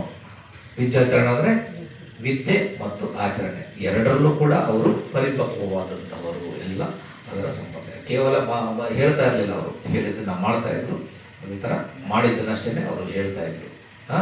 ವಿದ್ಯೆ ಮತ್ತು ಆಚರಣೆ, ಅದಕ್ಕೆ ಅವರನ್ನ ತಥಾಗತರು. ಯಾರು ಹೇಳಿದ್ದನ್ನು ಮಾಡ್ತಾರೆ, ಮಾಡೋದನ್ನಷ್ಟೇ ಹೇಳ್ತಾರೆ, ಅವರು ತಥಾಗತರು. ಓಕೆ, ವಿದ್ಯಾಚರಣ ಸಂಪನ್ನ. ಸುಗತೋ ಅಂದರೆ ಸರಿಯಾದ ಮಾರ್ಗದಲ್ಲಿ ಬಂದಂಥವರು, ಸರಿಯಾದ ಮಾರ್ಗದಲ್ಲಿ ಗತಿಸಿದಂಥವರು. ಸರಿಯಾದ ಮಾರ್ಗದಲ್ಲಿ ಬಂದಂಥವರು ಅಂದರೆ ಯಾವ ಮಾರ್ಗದಲ್ಲಿ? ಯಾರು ಪಾರಮಿಗಳನ್ನು ಕಂಪ್ಲೀಟಾಗಿ ಪೂರ್ಣ ಮಾಡಿ ಜಾಗೃತ ಮನಸ್ಥಿತಿಯಲ್ಲಿ ಜನನವಾಗ್ತಾರೆ, ಅವರು ಸರಿಯಾದ ಮಾರ್ಗದಲ್ಲಿ ಬರ್ತಕ್ಕಂಥವರು. ಅದೇ ರೀತಿ ಸರಿಯಾದ ಮಾರ್ಗದಲ್ಲಿ ಅಂದರೆ ಗತಿಸಿದವರು, ಅವರು ಸಾವನ್ನ 3 ತಿಂಗಳು ಮುಂಚೆನೇ ಡಿಕ್ಲೇರ್ ಮಾಡ್ತಾರೆ. ಇಂಥ ಸಮಯದಲ್ಲಿ, ಇಂಥ ಸಮಯದಲ್ಲಿ ನಾನು ಮಹಾಪರಿನಿರ್ವಾಣವನ್ನು ಹೊಂದ್ತೇನೆ ಅಂತ ಜಾಗೃತ ಸ್ಥಿತಿನಲ್ಲಿ ಅವರು ನಿರ್ಗಮಿಸ್ತಾರೆ. ಅಂತಹ ಗುಣಗಳನ್ನು ಹೊಂದಿದಂಥವರು ಭಗವಾನ್ ಬುದ್ಧರು. ಲೋಕವಿದು, ಎಲ್ಲ ಲೋಕಗಳನ್ನು ತಿಳಿದಿರ್ತಕ್ಕಂಥವ್ರು. ಲೋಕ 31 ಜೀವನೆಲೆಗಳು ಏನಿದಾವಲ್ಲ ಎಲ್ಲ ಜೀವನೆಲೆಗಳನ್ನ ಕಂಪ್ಲೀಟಾಗಿ ಅಲ್ಲಿಯ ದುಃಖ ಚಕ್ರ ಹೇಗೆ ಕೆಲಸ ಮಾಡುತ್ತೆ, ಯಾವ ರೀತಿ ದುಃಖ ಚಕ್ರಕ್ಕೆ ಸಿಕ್ಕಾಕೋತಾ ಇದ್ದಾರೆ ಕಂಪ್ಲೀಟಾಗಿ ತಿಳಿದಂಥವರು. ಅನುತ್ತರೋ ಪುರಿಸ ಧಮ್ಮ ಸಾರಥಿ ಅಂದರೆ ಅನುತ್ತರವಾದ ಧಮ್ಮ ಸಾರಥಿ. ಅಂದರೆ ಅನುತ್ತರವಾದ ಧಮ್ಮ ಸಾರಥಿ ಅಂತಂದ್ರೆ ಏನು, ಪರ್ಫೆಕ್ಟ್ ಧಮ್ಮ ಡ್ರೈವರ್. ಅವರು ಧಮ್ಮವನ್ನು ಹೇಳಿದ್ರೆ ಖಂಡಿತವಾಗ್ಲೂ ಅದರಿಂದ ನೀವು ದುಃಖ ಚಕ್ರದಿಂದ ಬಿಡುಗಡೆ ಹೊಂತೀರ. ಅವರ ಧಮ್ಮವನ್ನು ನೀವು ಫಾಲೋ ಮಾಡಿದ್ರೆ, ಬರೀ ಕೇಳೋದಷ್ಟೇ ಅಲ್ಲ, ನೀವು ಫಾಲೋ ಮಾಡಿದ್ರೆ ದುಃಖ ಚಕ್ರದಿಂದ ಕಂಪ್ಲೀಟಾಗಿ ಬಿಡುಗಡೆ ಹೊಂತೀರ. ಆ ಥರದ ಧಮ್ಮ ಇದೆ. ಆ ಧಮ್ಮದ ನೆರಳಲ್ಲಿ ನೀವು ನೆರಳಿಗೆ ಸ್ಟಾರ್ಟ್ ಮಾಡಿದ್ರೆ ನಿಮಗೆ ಯಾವುದೇ ರೀತಿ ತೊಂದರೆಗಳು ಬರೋದಿಲ್ಲ. ನೀವು ಅಬ್ಸರ್ವ್ ಮಾಡಿ, ಶಿಸ್ತಿನಿಂದ ನೀವು ಧಮ್ಮವನ್ನು ಫಾಲೋ ಮಾಡಿ ಎಲ್ಲ ನಿಮ್ಮ ಈ ಲೌಕಿಕ ವಿಚಾರಗಳಲ್ಲೂ ಕೂಡ ಮುಂದೆ ಬರ್ತೀರಾ. ಹಾಗೆ ಮಾನಸಿಕವಾಗೂ ಕೂಡ ನೀವು ತುಂಬ ಎತ್ತರಕ್ಕೆ ಬೆಳೀತಾ ಹೋಗ್ತೀರಾ. ಓಕೆ. ಹಾಗೆ ಸತ್ತ ದೇವ ಮನುಷ್ಯನ ಎಲ್ಲ ಲೋಕಗಳಿಗೂ ಕೂಡ, ಮನುಷ್ಯ ಲೋಕಕ್ಕೆ ದೇವಲೋಕಕ್ಕೆ ಎಲ್ಲರಿಗೂ ಕೂಡ ಶ್ರೇಷ್ಠವಾದಂತಹ ಗುರು ಭಗವಾನ್ ಬುದ್ಧರು. ಬುದ್ಧ ಅಂತಂದ್ರೆ ಅದು ಸ್ಥಿತಿ, ಎಲ್ಲ ಕ್ಲೇಶಗಳನ್ನ ನಾಶ ಮಾಡಿದಂತಹ ಸ್ಥಿತಿ. ಅಂತಹವರು ನಮ್ಮ ಭಗವಾನರು. ಭಗವ ಅಂದರೆ ಭಗರಾಗು, ಭಗದೋಷು, ಎಲ್ಲ ರಾಗ, ದ್ವೇಷ, ಮೋಹವನ್ನು ಕಂಪ್ಲೀಟಾಗಿ ನಾಶ ಮಾಡಿರ್ತಕ್ಕಂಥವ್ರು. ಈ 9 ಗುಣಗಳು ಮತ್ತೆ ಧಮ್ಮದ 6 ಗುಣಗಳು, ಸ್ವಾಕಾತೋ ಭಗವತೋ ಧಮ್ಮ ಅಂದರೆ ಧಮ್ಮವನ್ನು ಸರಿಯಾಗಿ ಮತ್ತು ಪರಿಪೂರ್ಣವಾಗಿ ಕಂಪ್ಲೀಟಾಗಿ ಹೇಳಿದ್ದಾರೆ ಅವರು. ಎಲ್ಲೂ ಕೂಡ ಒಂದು ಕಡಿಮೆ ಅಥವಾ ಜಾಸ್ತಿ ಅಂತ ಅಂದ್ಬಿಟ್ಟಿಲ್ಲ. ಎಲ್ಲ ಜನಗಳಿಗೆ, ಎಲ್ಲ ದೇವತೆಗಳಿಗೆ, ಎಲ್ಲ ಜೀವಿಗಳಿಗೆ ಎಷ್ಟು ಅಗತ್ಯ ಇದೆಯೋ ಅಷ್ಟನ್ನ ಪರ್ಫೆಕ್ಟಾಗಿ ಹೇಳಿದ್ದಾರೆ. ಅದನ್ನು ಸ್ವಾಗತೋ ಭಗವತ ಧಮ್ಮೋ ಅಂತ ನೋಡಿ ಹೇಳ್ತಾರೆ. ಹಾಗೆ ಸಂದಿಟ್ಟಿಕೋ ಅಂದರೆ ಈಗಲೇ ನಾವು ಅದನ್ನು ಅನುಭವಿಸ್ಬೋದು. ಆಕಾಲಿಕೋ ಅಂತಂದರೆ ಕಾಲ ವಿಳಂಬವಿಲ್ಲದೆ ನಾವು ಅದರ ಫಲವನ್ನು ನಾವು ಅನುಭವಿಸ್ಬೋದು ಅಲ್ವಾ. ಇಷ್ಟೊತ್ತು ಧ್ಯಾನ ಮಾಡೋದಲ್ಲ, ಮನಸ್ಸು ಎಷ್ಟು ಪ್ರಶಾಂತವಾಗುತ್ತಲ್ವಾ. ಫಲವನ್ನು ನಾವು ಧಮ್ಮವನ್ನು ಸರಿಯಾಗಿ ಆಚರಣೆ ಮಾಡಿದ್ರೆ ಅದರ ಫಲವನ್ನು ನಾವು ಇಮಿಡಿಯೇಟಾಗಿ ಪಡ್ಕೋಬಹುದು. ಏಹಿ ಪಸ್ಸಿಕೋ ಅಂದರೆ ಬಾ ನೋಡು. ಎಲ್ಲರಿಗೂ ಕೂಡ ಓಪನ್ ಆಗಿ ಆಫರ್ ಕೊಡ್ತಕ್ಕಂಥದ್ದು. ಎಲ್ಲರೂ ನೀವೇ ಬಂದು ನೋಡಿ, ಆಮೇಲೆ ನೀವು ಫಾಲೋ ಮಾಡಿ. ನಾನು ಹೇಳ್ತಾ ಇದ್ದೀನಿ, ನೀವು ಕೇಳಿ ಅಂತಲ್ಲ, ನೀವೇ ಬಂದು ನೋಡಿ ಫಸ್ಟು, ಅದನ್ನು ಫಾಲೋ ಮಾಡಿ, ಅದರಲ್ಲಿರ್ತಕ್ಕಂಥ ಸುಖವನ್ನು ನೀವು ಅನುಭವಿಸಿ ಅಂತಕ್ಕಂತಹ ಓಪನ್ ಆಫರ್. ಈ ಥರದ ಒಂದು ಧಾರ್ಮಿಕ ಸ್ವಾತಂತ್ರ್ಯ ಯಾವುದೇ ಧರ್ಮದಲ್ಲಿಲ್ಲ. ಎಲ್ಲ ಧರ್ಮಗಳು ನಾನು ಹೇಳ್ತೀನಿ, ನೀವು ಕೇಳಿ, ನನಗೆ ನೀವು ಕಾಣಿಕೆ ತೋರಿಸಿ, ನಾನು ನಿಮ್ಮನ್ನು ಮುಕ್ತಿಗೊಳಿಸ್ತೀನಿ, ಇದೇ ಇರೋದು ಎಲ್ಲ ಧರ್ಮಗಳಲ್ಲೂ. ಆದರೆ ಭಗವಾನ್ ಬುದ್ಧರ ಧರ್ಮ ಹೇಳೋದಿಲ್ಲ. ನನ್ನನ್ನು ಕ್ವಶನ್ ಮಾಡಿ ಅಂತ ಭಗವಾನ್ ಬುದ್ಧ ಹೇಳ್ತಾರೆ. ಕೇವಲ ನಮ್ಮ ಹಿಂದಿನಿಂದ ಬಂದಿದೆ ಅಂತ ಅಂದ್ಬಿಟ್ಟು ನಾವು ಒಪ್ಕೋಬಾರ್ದು. ಧರ್ಮ ಗ್ರಂಥಗಳಲ್ಲಿದೆ ಅಂತ ಅಂದ್ಬಿಟ್ಟು ನಾವು ಒಪ್ಕೋಬಾರ್ದು. ನಮ್ಮ ತಂದೆ ತಾಯಿಗಳು ಆಚರಣೆ ಮಾಡ್ತಾ ಇದ್ದಾರೆ ಅಂದ್ಬಿಟ್ಟು ಒಪ್ಕೋಬಾರ್ದು. ಅಥವಾ ಯಾವುದೋ ಒಬ್ಬ ಗುರು ಹಿರಿಯರು ನಮ್ಗೆ ಹೇಳಿದ್ರು ಅಂತ ಅಂದ್ಬಿಟ್ಟು ಒಪ್ಕೋಬಾರ್ದು. ಅದನ್ನು ಪರಿಶೀಲನೆ ಮಾಡಬೇಕು. ಅದನ್ನು ನಮ್ಮ ಜೀವನದಲ್ಲಿ ಅಳವಡಿಸಿ ನೋಡಬೇಕು. ಅದು ಸತ್ಯಕ್ಕನುಸಾರವಾಗಿದ್ರೆ, ಅದು ನನ್ನನ್ನು ದುಃಖ ಚಕ್ರದಿಂದ ಬಿಡುಗಡೆ ಮಾಡ್ತದೆ ಅಂತಂದ್ರೆ ಮಾತ್ರ ನಾವು ಅದನ್ನು ಅಳವಡಿಸ್ಕೋಬೇಕು. ಅದನ್ನು ಭಗವಾನ್ ಬುದ್ಧರು, ನೀವು ನನ್ನ ಧರ್ಮವನ್ನು ಕೂಡ ಪರಿಶೀಲನೆ ಮಾಡಿ, ಆಮೇಲೆ ಸರಿ ಅನ್ಸಿದ್ರೆ ನೀವು ಒಪ್ಕೊಳ್ಳಿ ಅಂತಕ್ಕಂತಹ ಧಾರ್ಮಿಕ ಸ್ವಾತಂತ್ರ್ಯವನ್ನು ಭಗವಾನ್ ಬುದ್ಧರು ಕೊಡ್ತಾರೆ. ಓಕೆ. ಓಪನೈಕೋ ಅಂತಂದ್ರೆ ಉತ್ತಮ ಸ್ಥಿತಿಗಳಿಗೆ, ಎತ್ತರಕ್ಕೆ. ಓಪನೈಕೋ ಅಂದರೆ ಎತ್ತರದ ಸ್ಥಿತಿಗಳಿಗೆ ನಮ್ಮನ್ನು ಕೊಂಡೊಯ್ತು. ಅದನ್ನು ಫಾಲೋ ಮಾಡಲಿಕ್ಕೆ ಸ್ಟಾರ್ಟ್ ಮಾಡಿದ್ರೆ ನಾವು ಧರ್ಮದಲ್ಲಿ ಬೆಳೀತಾ ಮನಸ್ಸು ಪ್ರಶಾಂತವಾಗ್ತಾ ಹೋಗುತ್ತೆ. ನಿಮಗೆ ನಿಮ್ಮ ಅನುಭವಕ್ಕೆ ಇಷ್ಟು ವರ್ಷದಿಂದ ಬರ್ತಾ ಇರೋರಿಗೆ ಅನುಭವಕ್ಕೆ ಬಂದಿರುತ್ತೆ ಖಂಡಿತವಾಗ್ಲೂ ಕೂಡ ಅಲ್ವಾ. ಹಾಗೇನೆ ಪಶ್ಚಾತ್ತಂ ವೇದಿತಬ್ಬೋ ವಿನ್ಯೂಹೈತಿ ಅಂತಂದರೆ ಸ್ವಲ್ಪ ಜ್ಞಾನಿಯಾದನು ಪರವಾಗಿಲ್ಲ, ಅಂಥವ್ರಿಗೆ ಈ ಧಮ್ಮದ ರುಚಿ ಸಿಕ್ತು ಅಂತಂದರೆ ಅವರು ಕೂಡ ಈ ದುಃಖ ಚಕ್ರದಿಂದ ಬಿಡುಗಡೆ ಹೊಂದತಕ್ಕಂತಹ ಮಾರ್ಗವನ್ನು ಹುಡ್ಕೊಂಡು ಹೋಗ್ಬಿಡ್ತಾರೆ. ಅಂಥದ್ದು ಈ ಧಮ್ಮ. ಹಾಗೆ ಅದು ಧಮ್ಮದ 6 ಗುಣಗಳು, ಸಂಘದ ಮತ್ತು 9 ಗುಣಗಳು. ಏನು? ಸುಪಟಿಪನ್ನೋ ಭಗವ ಸಾವಕ ಸಂಘೋ, ಉಜುಪಟಿಪನ್ನೋ ಭಗವ ಸಾವಕ ಸಂಘೋ, ನ್ಯಾಯಪಟಿಪನ್ನೋ ಭಗವತೋ ಸಾವಕ ಸಂಘೋ, ಸಾಮೀಚಿ ಪಟಿಪನ್ನೋ ಭಗವತೋ ಸಾವಕ ಸಂಘೋ. ಅಂದರೆ ಭಗವಾನ್ ಬುದ್ಧರ ಧಮ್ಮ ಏನಿದೆಯಲ್ಲ, ಅದು ಸರಿಯಾದ ಮಾರ್ಗದಲ್ಲಿದೆ, ಮತ್ತು ರುಜುವಾದ ನೇರವಾದ ಮಾರ್ಗದಲ್ಲಿದೆ, ಮತ್ತು ನ್ಯಾಯಪಟಿಪನ್ನೋ ಅಂದರೆ ನ್ಯಾಯಯುತವಾದ ಮಾರ್ಗದಲ್ಲಿದೆ, ಸಾಮೀಚಿ ಪಟಿಪನ್ನೋ ಅಂದರೆ ಯೋಗ್ಯವಾದ ಮಾರ್ಗದಲ್ಲಿದೆ. ಎದಿದಂ ಚತ್ತಾರಿ ಪುರಿಸ ಯುಗಾನಿ. ಅಂದರೆ ಈ ಸಂಘ ಏನಿದೆಯಲ್ಲ ಅದು 4 ಜೋಡಿಗಳ 8 ವ್ಯಕ್ತಿಗಳಿಂದ ಕೂಡಿದ ಸಂಘ. 4 ಜೋಡಿಗಳು ಯಾವ್ಯಾವುದು? ಕೇವಲ ಅರಿಯರು ಸಂಘ ಅಂತಂದ್ರೆ ಭಗವಾನ್ ಬುದ್ಧರು ಹೇಳಿರ್ತಕ್ಕಂತಹ ಸಂಘ ಅರಿಯರು. ಅಂದ್ರೆ ಅರಿಯರು ಯಾರು? ಯಾರು ಸೋತಾಪನ್ನ, ಸಗದಾಗಾಮಿ, ಅನಾಗಾಮಿ, ಅರ್ಹತರಾಗಿದ್ದಲ್ಲ ಇವರು. 4 ವ್ಯಕ್ತಿಗಳು. 2 ಜೋಡಿ. ಏನು ಜೋಡಿ? ಮಗ್ಗ ಮತ್ತು ಫಲ. ಸೋತಾಪನ್ನದಲ್ಲಿ ಮಗ್ಗ ಮತ್ತು ಫಲ, ಅದರ ಮಾರ್ಗ ಮತ್ತು ಅದರ ಫಲ. ಸಗದಾಗಾಮಿ ಅದರ ಮಾರ್ಗ ಮತ್ತು ಫಲ. ಮತ್ತೆ ಅನಾಗಾಮಿ ಮಾರ್ಗ ಫಲ, ಅರ್ಹಂತ ಮಾರ್ಗ ಮತ್ತು ಫಲ. ಈ ರೀತಿ ಇದನ್ನ ಕಮೆಂಟ್ ಮಾಡಿದ್ರೆ ಅದು ಸಂಘ. ಆ ಸಂಘವನ್ನ ಭಗವಂತ ಹೇಳ್ತಾರೆ. 4 ಜೋಡಿಯ 8 ವ್ಯಕ್ತಿಗಳಿಂದ ಕೂಡಿದ ಸಂಘ ಅದು. ಈ ಸಂಘ ಯಾವುದು ಬೋಧಿಯ ನೆರಳಲ್ಲಿ ಹೋಗ್ತಾ ಇದೆಯೋ, ಮಾರ್ಗದಲ್ಲಿ ಹೋಗ್ತಾ ಇದೆಯೋ ಆ ಸಂಘ ಏನಕ್ಕೆ ಅರ್ಹವಾಗಿರುತ್ತೆ? ಏನೇನಕ್ಕೆ? ಆಹುನೆಯೋ, ಪಾಹುನೆಯೋ, ದಕ್ಕಿನೆಯೋ, ಅಂಜಲಿ ಕರಣಿಯೋ, ಅನುತ್ತರಂ ಪುಣ್ಯಕ್ಕೇತಂ ಲೋಕಸಾಧಿ. ಅಂತಂದ್ರೆ ಇದು ಎಲ್ಲ ಅರ್ಪಣೆಗಳಿಗೆ, ಆಹುನೆಯೋ ಅರ್ಪಣೆಗಳಿಗೆ ಯೋಗ್ಯವಾದಂತಹದ್ದು, ಪಾಹುನೆಯೋ ನಮಸ್ಕಾರ ಮಾಡಲಿಕ್ಕೆ ಅರ್ಹವಾದಂಥದ್ದು, ದಕ್ಷಿಣೆಯೋ ದಾನಗಳನ್ನು ಕೊಡಲಿಕ್ಕೆ ಅರ್ಹವಾದಂಥದ್ದು, ಅಂಜಲೀಕರಣಿಯೋ ಅಸಮಾನವಾದ ಅನುತ್ತರ ಪುಣ್ಯಕ್ಕೇತಂ ಲೋಕಸಾಧಿ, ನಮಸ್ಕಾರ ಮಾಡಲಿಕ್ಕೆ ಅರ್ಹವಾದಂಥದ್ದು ಮತ್ತು ಅಸಮಾನವಾದ ಪುಣ್ಯಕ್ಷೇತ್ರ ಯಾವುದಾದ್ರೂ ಈ ಲೋಕದಲ್ಲಿ ಇದೆ ಅಂತಂದರೆ ಅದು ಈ ಸಾವಕ ಸಂಘ. ನೀವು ಎಷ್ಟೇ ತನ್ನ ತೀರ್ಥಯಾತ್ರೆಗಳನ್ನ ಮಾಡಿ ಆ ದೇವರು ಈ ದೇವರು ಎಲ್ಲ ಮೂರ್ತಿಗಳ ಹತ್ರ ಹೋದರೆ ಉಪಯೋಗ ಇಲ್ಲ. ಆದರೆ ಸಾವಕ ಸಂಘ ಎಲ್ಲಿರುತ್ತೆ ಅವರ ದರ್ಶನ ಮಾಡೋದನ್ನು ಕೂಡ ಅದು ಅತ್ಯಂತ ಶ್ರೇಷ್ಠಕರವಾದ ಪುಣ್ಯ ಕ್ಷೇತ್ರ ಅಂತಕ್ಕಂಥದ್ದನ್ನು ಭಗವಂತ ಹೇಳ್ತಾರೆ. ಈ ಧಮ್ಮದ ಗುಣಗಳನ್ನು ಒಂದು ಇದರಲ್ಲಿ ಪ್ಯಾಕ್ ಮಾಡ್ತಾನೆ, ಅಂದರೆ ಬರೆಸಿ ಬರೆಸ್ತಾನೆ. ಅಷ್ಟೇ ಅಲ್ಲ, ಅದನ್ನು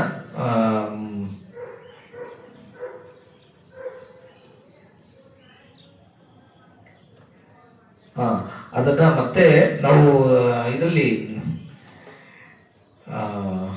ರತನ ಸೂತ್ರದಲ್ಲಿ ಮತ್ತೆ ಒಂದು ಕಡೆ ಬರುತ್ತದೆ ಧಮ್ಮದ ಗುಣಗಳು ಹೇಗೆ ಅಂತ ಅಂದ್ಬಿಟ್ಟು ಅದನ್ನು ಕೂಡ ಬರೆಸ್ತಾನೆ. ಎಂ ಕಿಂಚಿವಿತ್ತಂ ಇದಾವಾಹುರಂ ವಾ ಸಗ್ಗೇಸುವಾಯಂ ರತನಂ ಪಣೀತಂ ನಾನೋ ಸಮಂ ಅತ್ತಿ ತಥಾಗತೇನ ಇದಂಪಿ ಬುದ್ಧೇ ರತನಂ ಪಣೀತಂ ಏತೇನ ಸಚ್ಚೇನ ಸುವತ್ತಿ ಹೋತು. ಅಂದರೆ ಈಹ ಪರಗಳಲ್ಲಿ ಯಾವುದೇ ಸಿರಿ ಸಂಪತ್ತು ಇರಲಿ, ಯಾವುದೇ ರತ್ನ ಇರಲಿ, ಯಾವುದು ಕೂಡ ಬುದ್ಧ ರತ್ನಕ್ಕೆ ಸರಿಸಮಾನವಾದದ್ದು ಯಾವುದೂ ಇಲ್ಲ.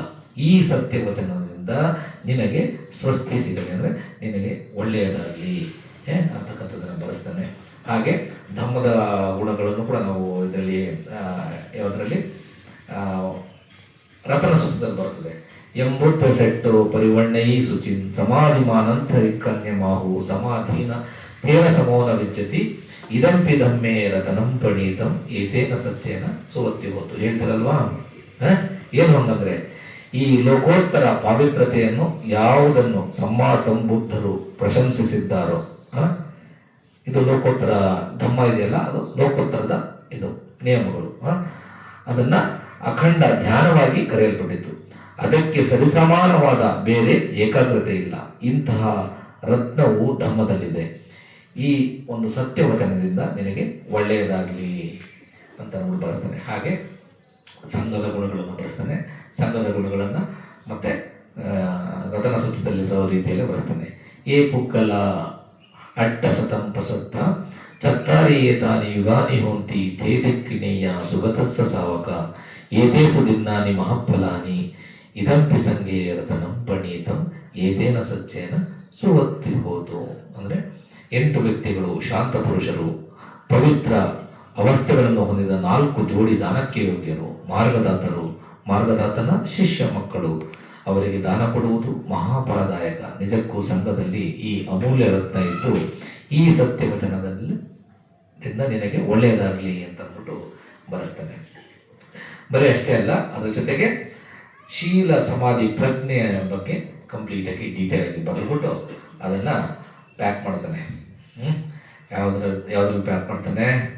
ಒಂದು ಅದನ್ನೆಲ್ಲ ಬಿಳಿ ಹಾಳೆ ಮೇಲೆ ಬರೆಸಿ ಒಂದು ಚಂದದ ಗಂಧದ ಪೆಟ್ಟಿಗೆನಲ್ಲಿ ತರಿಸಿ ಆ ಗಂಧದ ಪೆಟ್ಟಿಗೆನಲ್ಲಿ ಇರಿಸಿ ಅದನ್ನು ಬಂಗಾರದ ಒಂದು ಇದನ್ನ ಪೆಟ್ಟಿಗೆಯನ್ನು ಮಾಡಿ ಅದನ್ನು ಅದರೊಳಗಡೆ ಇಟ್ಟು ಮತ್ತೆ ಅದರ ಮೇಲೆ ಮಣಿ ಪೆಟ್ಟಿಗೆ ಮತ್ತು ಅದನ್ನು ಸೂರ್ಯಕಾಂತಿ ಕೆಂಪು ಹರಳಿನ ಪೆಟ್ಟಿಗೆ ಅದ್ರ ಮೇಲೆ ಹಾಕಿ ಮತ್ತು ಅದನ್ನು ಕೆಂಪು ವಜ್ರದ ಪೆಟ್ಟಿಗೆಯಲ್ಲಿ ಇರಿಸಿ ಅದನ್ನು ಹಸ್ತಿದಂಥ ಪೆಟ್ಟಿಗೆ ಅಂದರೆ ದಂತಗಳು, ಅಂದರೆ ಹಸ್ತಿದಂತ ಅಂದರೆ ಆನೆ ಅಂತ ಇರಬೇಕು, ನನಗೆ ಎಕ್ಸಾಕ್ಟ್ ಆಗಿ ಗೊತ್ತಿಲ್ಲ ಅದು.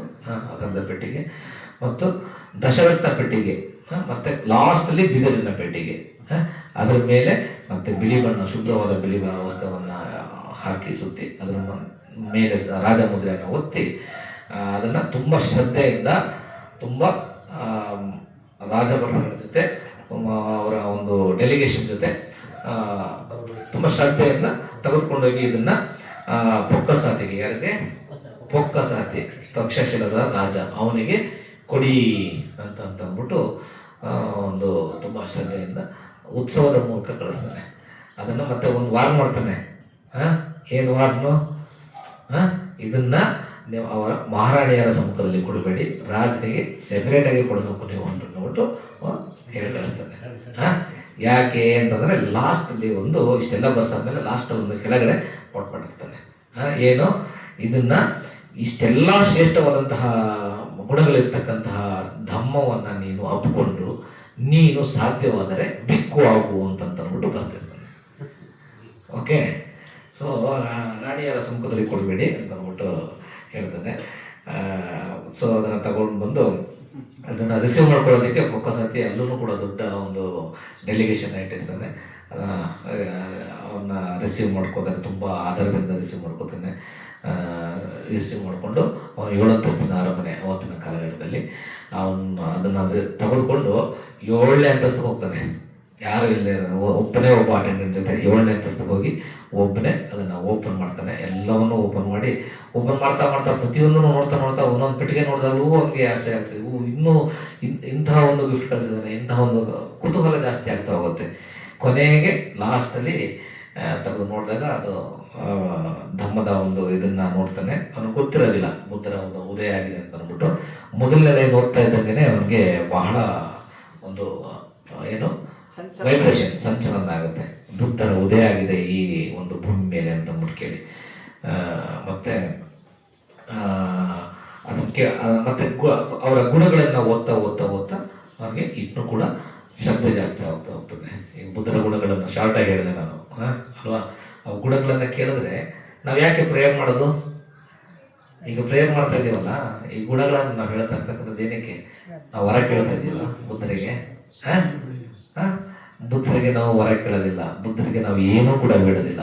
ನಾವು ಬುದ್ಧರ ಗುಣಗಳನ್ನು ಹೇಳೋದ್ರಿಂದ ನಾವು ಒಂದು ನಮ್ಮ ಶ್ರದ್ಧೆಯನ್ನು ಜಾಸ್ತಿ ಮಾಡಲಿಕ್ಕೆ ಪ್ರಯತ್ನ ಮಾಡ್ತಾ ಇದ್ದೀವಿ. ಎರಡನೇದು, ಆ ಗುಣಗಳನ್ನು ಪದೇ ಪದೇ ನಾವು ಮನನ ಮಾಡೋದ್ರಿಂದ, ಅದರ ಅರ್ಥವನ್ನು ತಿಳ್ಕೊಳ್ಳೋದ್ರಿಂದ ನಮಗೇನಾಗುತ್ತೆ, ಅದನ್ನು ನಾವು ನಮ್ಮಲ್ಲಿ ತರಬೇಕು ಅಂತಕ್ಕಂತಹ ಇದು ಇಚ್ಛೆ ಜಾಸ್ತಿ ಆಗ್ತಾ ಹೋಗುತ್ತೆ. ನಮ್ಮಲ್ಲಿ ತರಲಿಕ್ಕೆ ಪ್ರಯತ್ನ ಪಡಬೇಕು. ಅದಕ್ಕೆ ನಾವು ಬುದ್ಧ ವಂದನೆ ಮಾಡಬೇಕು. ಅದು ಬುದ್ಧರಿಗೆ ಸಲ್ಲತಕ್ಕಂಥದ್ದಲ್ಲ, ಅದು ನಿಮ್ಮ ಮನಸ್ಸನ್ನು ಬೆಳೆಸಲಿಕ್ಕೆ ನಾವು ಬುದ್ಧ ವಂದನೆ ಮಾಡಬೇಕಾದದ್ದು. ಭಗವಾನ್ ಬುದ್ಧರಿಗೆ ಯಾರು ಕೂಡ ಬುದ್ಧ ವಂದನೆ ಮಾಡ್ಬಿಟ್ಟು ಅಂದರೆ ಅವ್ರನ್ನ ಇದು ಮಾಡ್ಲಿಕ್ಕೆ ಆಗೋದಿಲ್ಲ.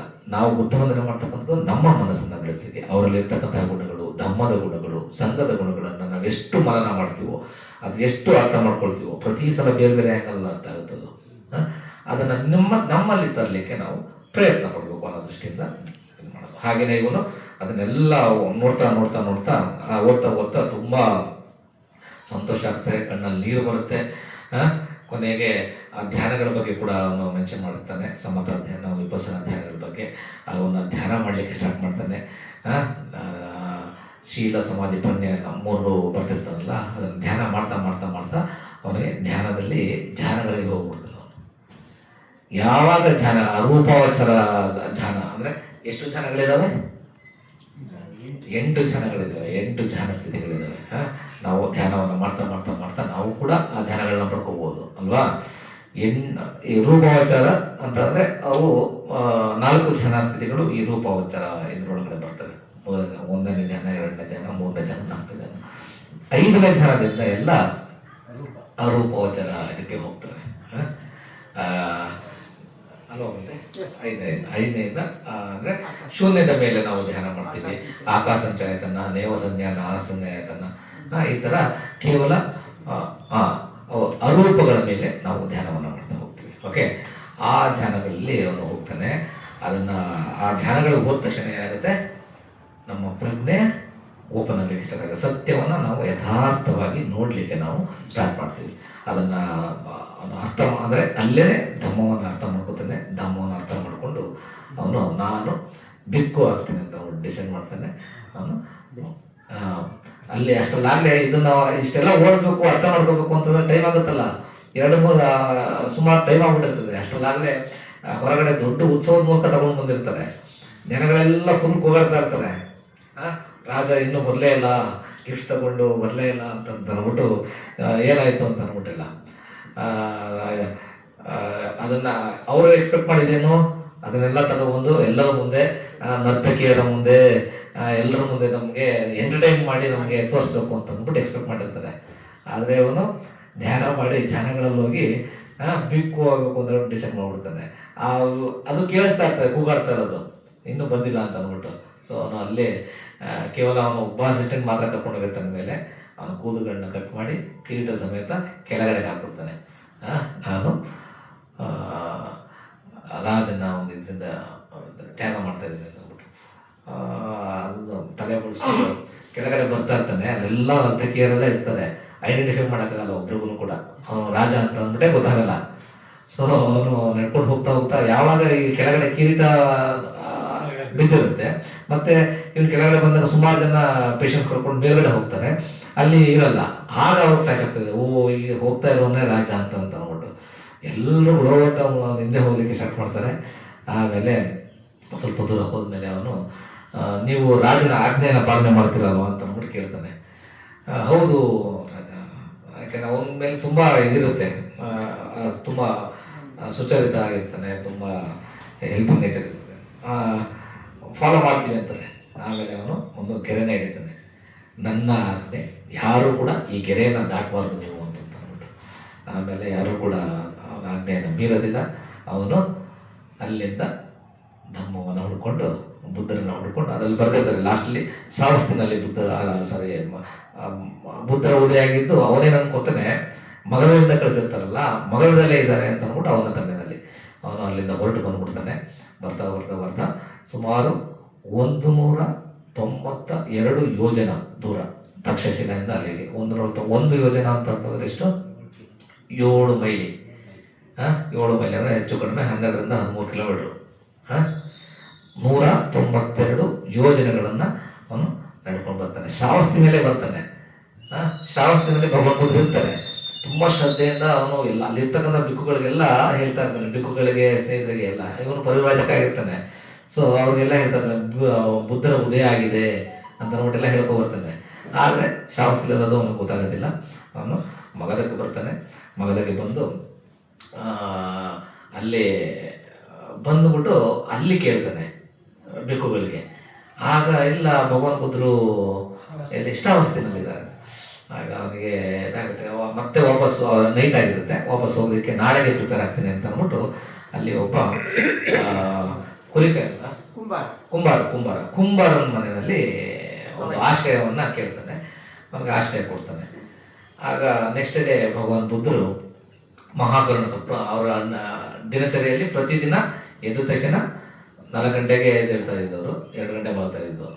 4 ಗಂಟೆಗೆ ಎದ್ದ ತಕ್ಷಣ ಫಸ್ಟು ಅವರು ಫ್ರೆಶ್ ಆಗಿ ಮಹಾಕರುಣ ಸಭಾಪತಿ ಅಂದರೆ ಈ ಪ್ರಪಂಚದ ಎಲ್ಲ ಜೀವಿಗಳ ಮೇಲೆ ದೊಡ್ಡ ಕರುಣೆಯಿಂದ ಯಾರ ಮನಸ್ಸು ಪಕ್ವವಾಗಿದೆ ಧಮ್ಮವನ್ನು ಕೇಳಲಿಕ್ಕೆ ಅಂತಕ್ಕಂಥದ್ದನ್ನು ನೋಡ್ತಾ ಹೋಗ್ತಾ ಇದ್ರು ಅವರು.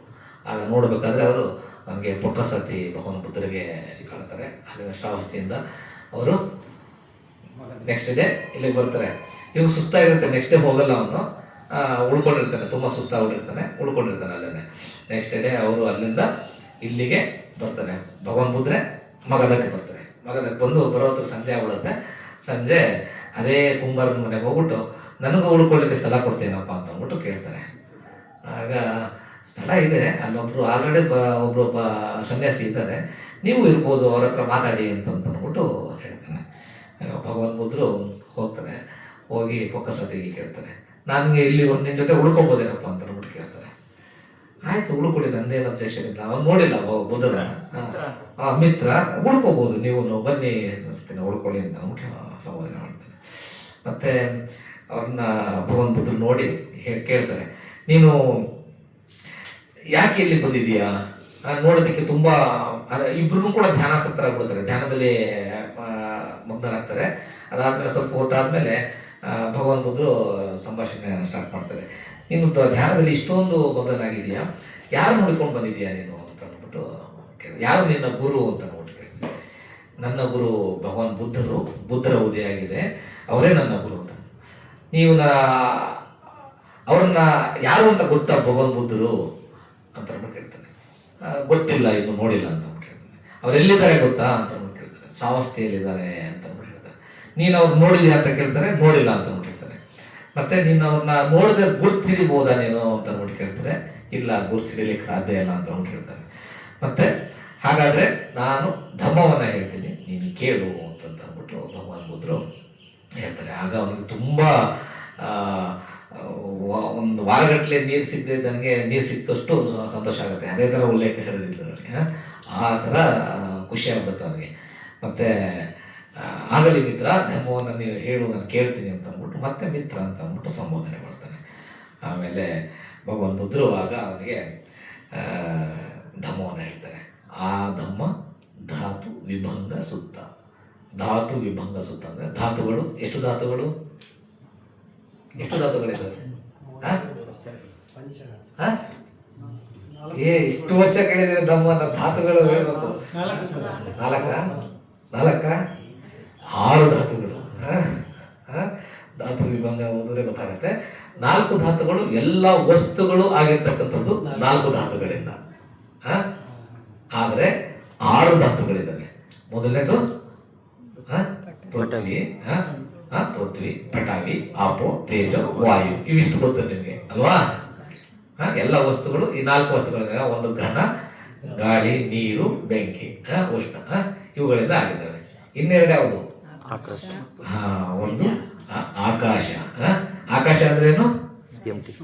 ಸ್ಪೇಸ್. ಏನ್ ಸ್ಪೇಸ್? ಸ್ಪೇಸಾ? ಇದು ಕೂಡ ಇಲ್ಲಿ ನಾವೇನು ನಮ್ಮ ಅಕ್ಕಪಕ್ಕ ಗಾಳಿ ನೋಡ್ತಾ ಇದೀವಲ್ಲ, ಇವು 4 ಧಾತುಗಳಿಂದನೇ ಆಗಿರೋದು. ಈ 4 ಧಾತುಗಳು ಎಲ್ಲಿಲ್ವೋ ಅದು ಆಕಾಶ. ಆ ಎಂಟಿ ಸ್ಪೇಸ್ ಆಕಾಶ. ಓಕೆ, ಈ ಗಾಳಿ ಅಂತ ಅಂದ್ಬಿಟ್ಟು ನಾವು ಇದಕ್ಕೊಂದು ನೀವು ಒಂದು ಕಂಟೈನರ್ ಇಟ್ಟರೆ ಅದು ಸಾಲಿಡ್ ಅಲ್ವಾ? ಅದು ಗಾಳಿನೂ ಇದೆ, ಅದಕ್ಕೊಂದು ಟೆಂಪರೇಚರ್ ಇದೆ, ಅದಕ್ಕೊಂದು ಚಲನೆ ಇದೆ, ನೀರಿನಂಶನೂ ಇದೆ, ಹ್ಯೂಮಿಡಿಟಿ ಇದೆ ಅಲ್ವಾ ಈ ಗಾಳಿನಲ್ಲಿ? ಹಿಡಿದಿಡ್ಬೋದಲ್ವಾ? ಸೊ ಇದು ಸ್ಪೇಸ್ ಅಲ್ಲ, ಇದು ಆಕಾಶ ಅಲ್ಲ. ಆಕಾಶ 4 ಧಾತುಗಳಿಲ್ವೋ ಅದು ಆಕಾಶ. ಓಕೆ, ಹಾಗೆ ವಿಜ್ಞಾನ. ವಿಜ್ಞಾನ ಅಂದ್ರೆ ಪ್ರಜ್ಞೆ, ಅಂದ್ರೆ ಅರಿವು, ಮಾನಸಿಕ ಅರಿವಿನ ಸ್ಥಿತಿ ಏನಿದೆಯಲ್ಲ ಅದು 6ನೇ ಧಾತು. ಈ ಧಾತುಗಳ ಇವು ಸ್ವಲ್ಪ ಡೀಪ್ ಆಗಿದೆ, ಅದನ್ನು ನೆಕ್ಸ್ಟ್ ಕ್ಲಾಸ್ ತಗೊಂಡು 6 ಧಾತುಗಳ ಬಗ್ಗೆ ಹೇಳ್ತಾರೆ. ಅಂದ್ರೆ ಧಾತು ವಿಭಂಗ ಸೂತ್ರವನ್ನು ಹೇಳ್ತಾರೆ. ಅದರಲ್ಲಿ 6 ಜ್ಞಾನೇಂದ್ರಿಯಗಳು, 6 ಇಂದ್ರಿಯಗಳು. ಜ್ಞಾನೇಂದ್ರಿಯಗಳು ಅಂದ್ರೆ ಇಂದ್ರಿಯಗಳು. ಮೊದಲನೇದು ಯಾವುದು? ಕಣ್ಣು, ಮೂಗು, ಕಿವಿ, ನಾಲಿಗೆ, ಚರ್ಮ ಮತ್ತು ಮನಸ್ಸು. ಹಾಗೆ 6 ಮೂಲಭೂತಗಳು. ಮೂಲಭೂತಗಳು ಅಂದ್ರೆ ಇವಾಗ ಭೂತಗಳು ಹೇಳಿದಲ್ಲ, 6 ಮೂಲಭೂತಗಳು. ಮತ್ತೆ ಅದು 18 ವಿಚಾರಗಳು. 18 ವಿಚಾರಗಳು. ಇಲ್ಲಿ 6 ಕೊನೆಗೆ 18 ಬಂತು. 18 ವಿಚಾರಗಳೇನು? ಅದು ಜಸ್ಟ್ ಇಂಟ್ರೊಡಕ್ಷನ್ ಕೊಟ್ಟಿರ್ತೇನೆ. ಈಗ 6 ಇಂದ್ರಿಯಗಳು ಇದಾವಲ್ವಾ? ಕಣ್ಣಿದೆ. ಕಣ್ಣು ತಾನಾಗೆ ಕೆಲಸ ಮಾಡುತ್ತಾ? ಅದಕ್ಕೆ ಈ ಭೂತಗಳು ಬೇಕು, ಮೂಲಭೂತಗಳು ಬೇಕು, ಒಂದು ವಸ್ತುಗಳು ಬೇಕು ಅಲ್ವಾ? ಕಣ್ಣು ತಾನಾಗೆ ಕೆಲಸ ಮಾಡಲ್ಲ. ಕಣ್ಣು ಇದೆ, ಅದಕ್ಕೆ ಒಂದು ವಸ್ತು ಬೇಕು, ಆಬ್ಜೆಕ್ಟ್. ಅದನ್ನ ಡೀಟೇಲ್ ನೆಕ್ಸ್ಟ್ ಇದರಲ್ಲಿ ಹೇಳ್ತೀನಿ. ಒಂದು ಆಬ್ಜೆಕ್ಟ್ ಇದೆ, ಆಬ್ಜೆಕ್ಟ್ ನೋಡಿದಷ್ಟಕ್ಕೆ ಕಣ್ಣು ಕೆಲಸ ಮಾಡ್ಬಿಡುತ್ತಾ? ಅದು ಕಾನ್ಶಿಯಸ್ ಆಗಬೇಕು. ಅದು 3ನೇ ಹಂತ. ಓಕೆ, ಒಂದು ವಸ್ತು ಇದೆ, ಕಣ್ಣಿದೆ, ಅದು ಕಾಂಟ್ಯಾಕ್ಟ್ ಆದ್ರೂ ಮಾತ್ರ ಏನಾದ್ರು ಒಂದು ಗುರುತಿಡ್ಲಿಕ್ಕೆ ಸಾಧ್ಯ. ಇವಾಗ ಎಷ್ಟೊಂದು ಜನ ಇದ್ರಿ, ನಾವು ನೋಡ್ತಾ ಇದ್ದೀವಿ, ಆಗ ನಾವೇನ್ ಮಾಡ್ತೀವಿ, ನಮ್ಮ ಕಣ್ಣು ಏನ್ ಮಾಡುತ್ತೆ, ಗುರುತಿಸೋದು ಏನನ್ನ ಕೆಲವು ಇದನ್ನ ಮಾತ್ರ. ಎಷ್ಟೊಂದು ವಸ್ತುಗಳಿದಾವೆ, ಎಲ್ಲಾ ವಸ್ತುಗಳ ಮೇಲೂ ನಾವು ಕಣ್ಮುಂದೆ ಇದ್ರೂ ಕೂಡ ಅದನ್ನು ಗುರುತಿಸೋದಿಲ್ಲ ಕಣ್ಣು ಅಲ್ವಾ. ಕಾಂಟ್ಯಾಕ್ಟ್ ಆಗಬೇಕು, ಮತ್ತು ಅದರಿಂದ ವೇದನ, ಸ್ಪರ್ಶ ಕಾಂಟ್ಯಾಕ್ಟ್ ಆದಮೇಲೆ ಒಂದು ಫೀಲಿಂಗ್ ಬರಬೇಕು. ಅದು ಸುಖ ದುಃಖ ಅಥವಾ ಸುಖವೂ ಅಲ್ಲದ ದುಃಖವೂ ಅಲ್ಲದ. ಇವು ಮೂರು. ಒಂದು ಕಣ್ಣಿದೆ, ನೆಕ್ಸ್ಟ್ ಆಬ್ಜೆಕ್ಟ್ ಇದೆ, ಅದರಿಂದ ಸ್ಪರ್ಶ ಆದಾಗ ಅರಿವು ಉಂಟಾಗುತ್ತೆ. ಯಾವ ಅರಿವುಗಳು? ಸುಖ ವೇದನ ಆಗ್ಬೋದು, ದುಃಖ ವೇದನ ಆಗ್ಬೋದು, ಅಥವಾ ನ್ಯೂಟ್ರಲ್ ಉಪೇಕ್ಷ, ಸುಖವೂ ಅಲ್ಲದ ದುಃಖವೂ ಅಲ್ಲದ ವೇದನೆಗಳು. ಪ್ರತಿ ಹಂತ ಪ್ರತಿ ಕ್ಷಣ ಈ ಮೂರು ಆಗುತ್ತೆ. ಆದರೂ ಮಾತ್ರ ನಮಗೆ ಕಾನ್ಷಿಯಸ್ ಆಗೋದು ಅಲ್ವಾ. 6x3 ಪ್ರತಿಯೊಂದಕ್ಕೂ ಅಪ್ಲೈ ಮಾಡ್ಬೋದು. ಕಣ್ಣಿದೆ, ಕಣ್ಣಿಗೆ 3, ಕಿವಿಗೂ ಅಷ್ಟೇ, ನಾಲಿಗೆ ತಾನಾಗೇನೆ ರುಚಿನ ಕಂಡುಹಿಡಿಯಲ್ಲ. ಒಂದು ಆಬ್ಜೆಕ್ಟ್ ಬೇಕು, ಆಬ್ಜೆಕ್ಟ್ ಆದಮೇಲೆ ಅದು ಸ್ಪರ್ಶ ಆದಮೇಲೆ ಫೀಲಿಂಗ್ ಬರಬೇಕು, ಫೀಲಿಂಗ್ ಬಂದಮೇಲೆ ಅದು ಕಂಡುಹಿಡಿಯೋದು. ದೇಹ ಇದೆ, ಇನ್ನೊಂದು ಆಬ್ಜೆಕ್ಟಿಗೆ ಸ್ಪರ್ಶ ಆದಮೇಲೆ ಅದು ಒಂದು ಫೀಲಿಂಗ್ ಬರಬೇಕು. ಪ್ರತಿಯೊಂದು ಈ 6 ಇಂದ್ರಿಯಗಳಿಗೆ ಈ 3 ಗುಣಗಳನ್ನು ಪ್ರತಿಕ್ಷಣ ಸೇರಿಸ್ತಾ ಬಂತು ಅಂತಂದರೆ ಆಗ 18 ವಿಚಾರಗಳು ಉದಯ ಆಗುತ್ತವೆ. ಈ ಥರ ಈ 18 ವಿಚಾರಗಳ ಬಗ್ಗೆ ಹೇಳ್ತಾರೆ. ಮತ್ತು 4 ಭಿಕ್ಷುವಿನ 4 ಅವಶ್ಯಕತೆಗಳ ಬಗ್ಗೆ ಹೇಳ್ತಾರೆ. ಏನೇನು ಭಿಕ್ಷುಗಳಿಗೆ ಆಗುತ್ತೆ ಅಂತಕ್ಕಂಥದ್ದು ಲಾಸ್ಟ್ ಕ್ಲಾಸ್ ಹೇಳಿದೆ. ಏನೇನು? ಮೊದಲನೇದು ಆಹಾರ, ಜೀವಾರ, ಔಷಧಗಳು, ಮತ್ತು ಒಂದು ವಾಸಕ್ಕೆ ವಿಹಾರ. ಓಕೆ, ಇವು ಬೇಸಿಕ್ ನೆಸೆಸಿಟೀಸ್. ಇದು ಬಿಟ್ಟು ಬೇರೆ ಏನು ಅವ್ರಿಗೆ ಬೇಸಿಕ್ ನೆಸೆಸಿಟೀಸ್ ಇರೋದಿಲ್ಲ. ಓಕೆ, ಇವುಗಳ ಬಗ್ಗೆ ಹೇಳ್ತಾರೆ. ಯಾವಾಗ ಈ ಅವಶ್ಯಕತೆಗಳ ಮೇಲೆ ಒಬ್ಬ ಭಿಕ್ಷು ಜೀವಿಸ್ತಾನೋ, ಈ 4 ಅವಶ್ಯಕತೆಗಳ ಮೇಲೆ ಜೀವಿಸ್ತಾನೋ, ಆಗ ಅವನಿಗೆ ಅಹಂಕಾರದ ಭಾವನೆಗಳು ಕಂಪ್ಲೀಟಾಗಿ ನಾಶ ಆಗ್ತವೆ. ನಂದು ಅಂತ ಹೇಳ್ಕೊಳ್ಳಿಕ್ಕೆ ಏನಿಲ್ಲ. ಆಹಾರವನ್ನು ಹೇಗೆ ತಗೋತಾರೆ ಅವರು? ಯಾರೋ ತಂದು ಕೊಡ್ತಾರೆ ಅಲ್ವಾ. ಅದನ್ನ ಏನಕ್ಕೆ ಸೇವನೆ ಮಾಡ್ತಾರೆ ಅವರು? ದೇಹವನ್ನು ಸದೃಢವಾಗಿಟ್ಕೊಂಡು ಅದರಿಂದ ಬೋಧಿಯನ್ನು ಪಡಲಿಕ್ಕೆ ಮಾಡ್ತಾರೆ. ಸೊ ನನ್ನದು ಅಂತ ನೋಡಿಲ್ಲ ಆಯ್ತಾ. ಈ 4 ಮತ್ತೆ ವಿಹಾರನೂ ಅಷ್ಟೇ, ಯಾರೋ ಕೊಟ್ಕೊಡ್ತಕ್ಕಂಥದ್ದು, ಔಷಧಗಳನ್ನ ಯಾರೋ ತಂದು ಕೊಡ್ತಕ್ಕಂಥದ್ದು, ಜೀವನವನ್ನು ಯಾರೋ ತಂದು ಕೊಡ್ತಕ್ಕಂಥದ್ದು, ಯಾವುದ್ರ ಮೇಲೂ ಅಂಟುವಿಕೆ ಇರೋದಿಲ್ಲ. ನಾನು ನನ್ನದು ಅಂತಕ್ಕಂತಹ ಅಹಂಕಾರಗಳು ಕಂಪ್ಲೀಟಾಗಿ ನಾಶ ಆಗ್ತಾ ಹೋಗ್ತವೆ. ಮತ್ತು ಯಾವಾಗ ಈ ಮಾನ ನಾಶ ಆಗ್ತಾ ಹೋಗುತ್ತೋ ಆಗ ಆಸವಗಳು ತನ್ನಿಂದಾನೆ ನಾಶ ಆಗ್ತಾ ಹೋಗ್ತವೆ. ಮತ್ತು ಇದನ್ನು ಹೇಳ್ತಾ ಮತ್ತೆ ಸಮತ ಮತ್ತು ವಿಪස්සನ ಧ್ಯಾನದ ಬಗ್ಗೆ ಹೇಳ್ತಾ ಹೋಗ್ತಾರೆ. ವಿಪස්සನ ಅಂದರೆ ತುಂಬ ಆಳವಾಗಿ ಸತ್ಯಗಳನ್ನು ಯಥಾರ್ಥವಾಗಿ ನೋಡ್ತಕ್ಕಂಥದ್ದು. ಅಂದರೆ ಸತ್ಯವನ್ನು ಕರೆಕ್ಟಾಗಿ ನೋಡ್ತಾ ಅನಿತ್ಯ, ದುಃಖ, ಅನಂತ ಈ ಭಾವನೆಗಳು ಅವರಲ್ಲಿ ಬೆಳೀತಾ ಹೋಗುತ್ತೆ. ಅಲ್ಲೇ ಅವನು ಸ್ವತಃಪನ್ನಾಗುತ್ತಾನೆ, ಸಹದಾಗಾಮಿ ಆಗ್ತಾನೆ. ನೆಕ್ಸ್ಟು ಅನಾಗಾಮಿ ಹಂತಕ್ಕೂ ತಲುಪಿಡ್ತಾನೆ. ಯಾರು? ಪೊಕ್ಕಸಾದಿ ಸನ್ಯಾಸಿ ಪರಿವ್ರಾಜಕ. ಅಲ್ಲೇ ಅನಾಗಾಮಿ ಆಗ್ಬಿಡ್ತಾನೆ. ಅನಾಗಾಮಿ ಹಂತಕ್ಕೆ ಹೋದ ನಂತರ ಅವನಿಗೆ ಅನಾಗಾಮಿ ಅಂತಂತಂದ್ರೆ ಏನು? ಮತ್ತೆ ನೆವರ್ ರಿಟರ್ನಿಂಗ್. ಅವರಿಗೆ ಆಗ ಗೊತ್ತಾಗುತ್ತದೆ ಅವನಿಗೆ ಏನು, ಅವರ ಎದುರುಗಡೆ ಇರೋರು ಯಾರು ಅಂತಕ್ಕಂಥದ್ದು ಅವನ ಧ್ಯಾನಗಳ ವಿಪಸನದ ಮೂಲಕ ಅವನು ಕಂಪ್ಲೀಟಾಗಿ ಗೊತ್ತಾಗುತ್ತದೆ. ನನ್ನ ಮುಂದೆ ಇದ್ದವರೇ ಭಗವಾನ್ ಬುದ್ಧರು ಅಂತ ನೋಡಿ ಗೊತ್ತಾಗ್ತದೆ. ಆಗ ಅವನು ತುಂಬ ಸಾರಿ ಫೀಲ್ ಮಾಡ್ತಾನೆ. ಅವ್ರಿಗೆ ನಮಸ್ಕಾರ ಮಾಡಿ, ನಾನು ನಿಮ್ಮನ್ನು ಮಿತ್ರ ಅಂತ ನೋಡಿ ಸಂಬೋಧನೆ ಮಾಡ್ಬಿಟ್ಟೆ, ದಯಮಾಡಿ ನನ್ನನ್ನು ಕ್ಷಮಿಸಿ ಭಗವಂತ ಅಂತ ಅಂದ್ಬಿಟ್ಟು ಕ್ಷಮೆ ಕೇಳ್ತಾನೆ. ಇಲ್ಲ, ನಿಮ್ಗೆ ಗೊತ್ತಿಲ್ಲದೇನೆ ಮಾಡಿರೋದು, ನಾನು ಕ್ಷಮಿಸಿದ್ದೀನಿ, ಅದರಲ್ಲಿ ಏನು ಇದಿಲ್ಲ ಅಂತ ಅಂದ್ಬಿಟ್ಟು ಹೇಳ್ತಾರೆ. ಆಗ ಅವನು ಅಲ್ಲೇ ನನ್ನನ್ನು ಬಿಕ್ಕುವಾಗಿ ಮಾಡಿ ನೀವು ನಮಗೆ ಉಪಸಂಪದವನ್ನು ನೀಡಿ ಅಂತ ನಮ್ಗೆ ಕೇಳ್ತಾರೆ. ಬಿಕ್ಕುವಾಗಿ ಮಾಡಬೇಕು ಅಂತಂದರೆ ಏನಿರಬೇಕು? ಭಿಕ್ಷಾಪಾತ್ರ, ಪಿಂಡಪಾತ ಇರಬೇಕು. ನೀನು ಪಿಂಡಪಾತವನ್ನು ತೆಗೆದುಕೊಂಡು ಇದೆಯಾ ನಿನ್ನ ಹತ್ರ ಅಂತ ಕೇಳ್ತಾರೆ. ಇಲ್ಲ ಅಂತ ನೋಡಿ ಹೇಳ್ತಾರೆ. ಹಾಗಾದ್ರೆ ಪಿಂಡಪಾತವನ್ನು ತಗೊಂಬ ನೀನು ಅಂತ ನೋಡ್ಬಿಟ್ಟು ಪಾತ್ರೆಯನ್ನು ತಗೊಂಬ ಅಂತ ನೋಡ್ಬಿಟ್ಟು ಕಳಿಸ್ತಾರೆ. ಅಷ್ಟರಲ್ಲಿ ಭಗವಾನ್ ಬುದ್ಧರು ಬಂದಿದ್ದಾರೆ ಅಂತ ನೋಡ್ಬಿಟ್ಟು ಬಿಂಬಿಸಾರನಿಗೆ ಮೆಸೇಜ್ ಹೋಗಿರುತ್ತೆ, ಇಲ್ಲಿ ಕುಂಬಾರನಲ್ಲಿ ಉಳ್ಕೊಂಡಿದ್ದಾರೆ ಅಂತ. ಬಿಂಬಿಸಾರ ಅವನ ಎಲ್ಲ ಮಂತ್ರಿಗಳ ಜೊತೆ ಇಲ್ಲಿ ಬರ್ತಾ ಇರ್ತಾನೆ. ಅಷ್ಟರಲ್ಲಿ ಇವನು ಹೊರಗಡೆ ಇದನ್ನು ತರಲಿಕ್ಕೆ ಹೋಗುತ್ತಾನೆ, ಚೀವಾರ ಮತ್ತು ಪಿಂಡಪಾತ್ರೆನ. ಭಗವಾನ್ ಬುದ್ಧರ ಹತ್ರ ಬಂದು ನಮಸ್ಕಾರ ಮಾಡಿ ಅವ್ರ ಯೋಗಕ್ಷೇಮ ವಿಚಾರಿಸಿ ಹೇಳಿದಾಗ ಆವಾಗ ಭಗವಾನ್ ಬುದ್ಧ ಹೇಳ್ತಾರೆ, ಅವರ ಆಗಮನ ಇಲ್ಲಿ ಏನಕ್ಕೆ ಅಂದ್ಬಿಟ್ಟು ಕೇಳಿದಾಗ, ಹೀಗೆ ಪೊಕ್ಕಸಾತಿಗೆ ನಮ್ಮವನ್ನ ಇಲ್ಲಿ ಬಂದಿದೆ ಅಂತ. ಆಗ ಅವನಿಗೆ ತುಂಬ ಖುಷಿ ಆಗ್ತದೆ. ಅವನಿಗೆ ಪೊಕ್ಕಸಾತಿ ಬಂದಿದ್ದಾನೆ, ಬಿಕ್ಕು ಆಗಬೇಕು ಅಂತ ಅಂದ್ಬಿಟ್ಟು ಕೇಳ್ತಾ ಇದ್ದಾರೆ ಅಂತ ಅಂದ್ಬಿಟ್ಟು, ನಾನು ಪೊಕ್ಕಸಾತಿಯನ್ನು ನೋಡ್ಬೇಕೀಗ ಇಮಿಡಿಯೇಟಾಗಿ ಅಂತ ಅಂದ್ಬಿಟ್ಟು ಕೇಳ್ತಾನೆ. ಹೀಗೆ ಭಿಕ್ಷಾಪಾತ್ರೆ ಶಿವನವನ್ನು ತರಲಿಕ್ಕೆ ಹೋಗಿದ್ದಾರೆ ಅಂತ ಅಂದ್ಬಿಟ್ಟು ಹೇಳ್ತಾರೆ. ಆಗ ನಾನು ಕೊಡ್ತೀನಿ ಅವನಿಗೆ ಅಂದ್ಬಿಟ್ಟು ಹೋಗ್ತಾ ಇರ್ತಾನೆ. ಅಷ್ಟರಲ್ಲಾಗಲೇ ಇವನು ಬಟ್ಟೆಯನ್ನು ಯಾರಿಗೂ ಕೇಳಾಗಿಲ್ವ ದಾನವನ್ನು. ಈ ಸ್ಮಶಾನದಲ್ಲಿರ್ತಕ್ಕಂತಹ ಚಿಂದಿ ಬಟ್ಟೆಗಳನ್ನೆಲ್ಲ ಆಯ್ತಾ ಇರ್ತಾನೆ. ಮತ್ತು ಅದನ್ನು ಆಯ್ಬೇಕಾದ್ರೆ ಅಲ್ಲಿ ಒಂದು ಹೋರಿ ಮುಂದು ಅವನ್ನ ತೆಗೆದು ಸಾಯಿಸ್ಬಿಡುತ್ತೆ. ಬಟ್ ಅವನು ಜಾಗೃತ ಭಾವದಿಂದ ಶೀಲವನ್ನು ಪರ್ಫೆಕ್ಟಾಗಿ ಫಾಲೋ ಮಾಡ್ತಾ ಇದ್ದರಿಂದ ಅನಾಗಾಮಿ ಸ್ಟೇಜಲ್ಲಿದ್ದರಿಂದ ಇಮಿಡಿಯೇಟಾಗಿ ರೂಪ ಶುದ್ಧಾವಸ್ಥೆಯಲ್ಲಿ ಹುಡ್ತಾನೆ. ಶುದ್ಧಾವಸ್ಥೆಯಲ್ಲಿ ಅಲ್ಲೇ ಅರ್ಹಂತನು ಕೂಡ ಆಗ್ತಾನೆ. ಬಿಂಬಿಸಾರ ಅವನಿಗೆ ಗೊತ್ತಾದ್ಮೇಲೆ ಅವನಿಗೆ ಒಂದು ಸ್ತೂಪವನ್ನು ಕಟ್ಟಿಸಿ ಅವನಿಗೆ ಗೌರವವನ್ನು ಸಲ್ಲಿಸ್ತಾನೆ. ಮತ್ತು ಭಗವಾನ್ ಬುದ್ಧ ಹತ್ರ ಒಂದು ಕೇಳ್ತಾನೆ, ನನ್ನ ಮಿತ್ರ ಯಾಕೆ ಇದಾಯಿತು ಅಂತ ಅಂದ್ಬಿಟ್ಟು. ಅಂದರೆ ಯಾಕೆ ಅಲ್ಲ, ಅವ್ನು ಯಾವ ಸ್ಥಿತಿನ ಪಡ್ಕೊಂಡಿದ್ದ ಅಂತ. ಅವನು ಶುದ್ಧಾವಾಸಕ್ಕೆ ಹೋಗಿದ್ದು ಆಯಿತು, ಅವನು ಅಲ್ಲಿ ವಿಪಸ್ಸನಕ್ಕೆ ಹೋಗಿ ಅವನು ಅರ್ಹಂತನೂ ಕೂಡ ಆಯಿತು, ದುಃಖ ಚಕ್ರದಿಂದ ಬಿಡುಗಡೆಯನ್ನು ಅವನು ಹೊಂದಿದ್ದಾನೆ ಅವನು ಅಂತ ಅಂದ್ಬಿಟ್ಟು ಹೇಳ್ತಾನೆ. ಆಮೇಲೆ ಅವನು ಒಂದು ಕಟ್ಟಿಸ್ತಾನೆ, ಸ್ತೂಪವನ್ನು ಕೂಡ ಕಟ್ಟಿಸಿ ಅದಕ್ಕೆ ಗೌರವವನ್ನು ಸಲ್ಲಿಸ್ತಾನೆ. ಇದು ಧಾತು ವಿಭಂಗ ಸೂತ್ರದ ಹಿನ್ನೆಲೆ. ಧಾತು ವಿಭಂಗ ಸೂತ್ರ ಇನ್ನೂ ಆಳವಾಗಿ ನಾವು ಧಾತುಗಳಂದ್ರೆ ಏನು, ಹೇಗೆ ಕೆಲಸ ಮಾಡ್ತವೆ ಅದ್ರ ಬಗ್ಗೆ ಸದ್ಯದ ನೆಕ್ಸ್ಟ್ ಕ್ಲಾಸಲ್ಲಿ ತಿಳ್ಕೊಳ್ಳುವ. ಯಾಕೆಂದರೆ ಈಗ ಆಲ್ಮೋಸ್ಟ್ 9 ಆಗ್ಬಿಟ್ಟಿದೆ ಆಲ್ರೆಡಿ. ಓಕೆ, ಇನ್ನೂ ಕೆಲಸ ಇದೆ. ಇಷ್ಟನ್ನು ಹೇಳ್ತಾ ಇವತ್ತಿನ ಒಂದು ಧರ್ಮಚರ್ಚೆಯನ್ನು ನಾನು ಮುಕ್ತಾಯ ಮಾಡ್ತೀನಿ. ಭವತು ಸರ್ವಮಂಗಳನ್ ರಕ್ಷಂತು ಸರ್ವದೇವತಾ ಸರ್ವಬುದ್ಧಾನುಭಾವೇನ ಸರ್ವಧರ್ಮಾನುಭಾವೇನ ಸರ್ವಸಂಘಾನುಭಾವೇನ ಸದಾ ಸುಖಿ ಭವಂತು.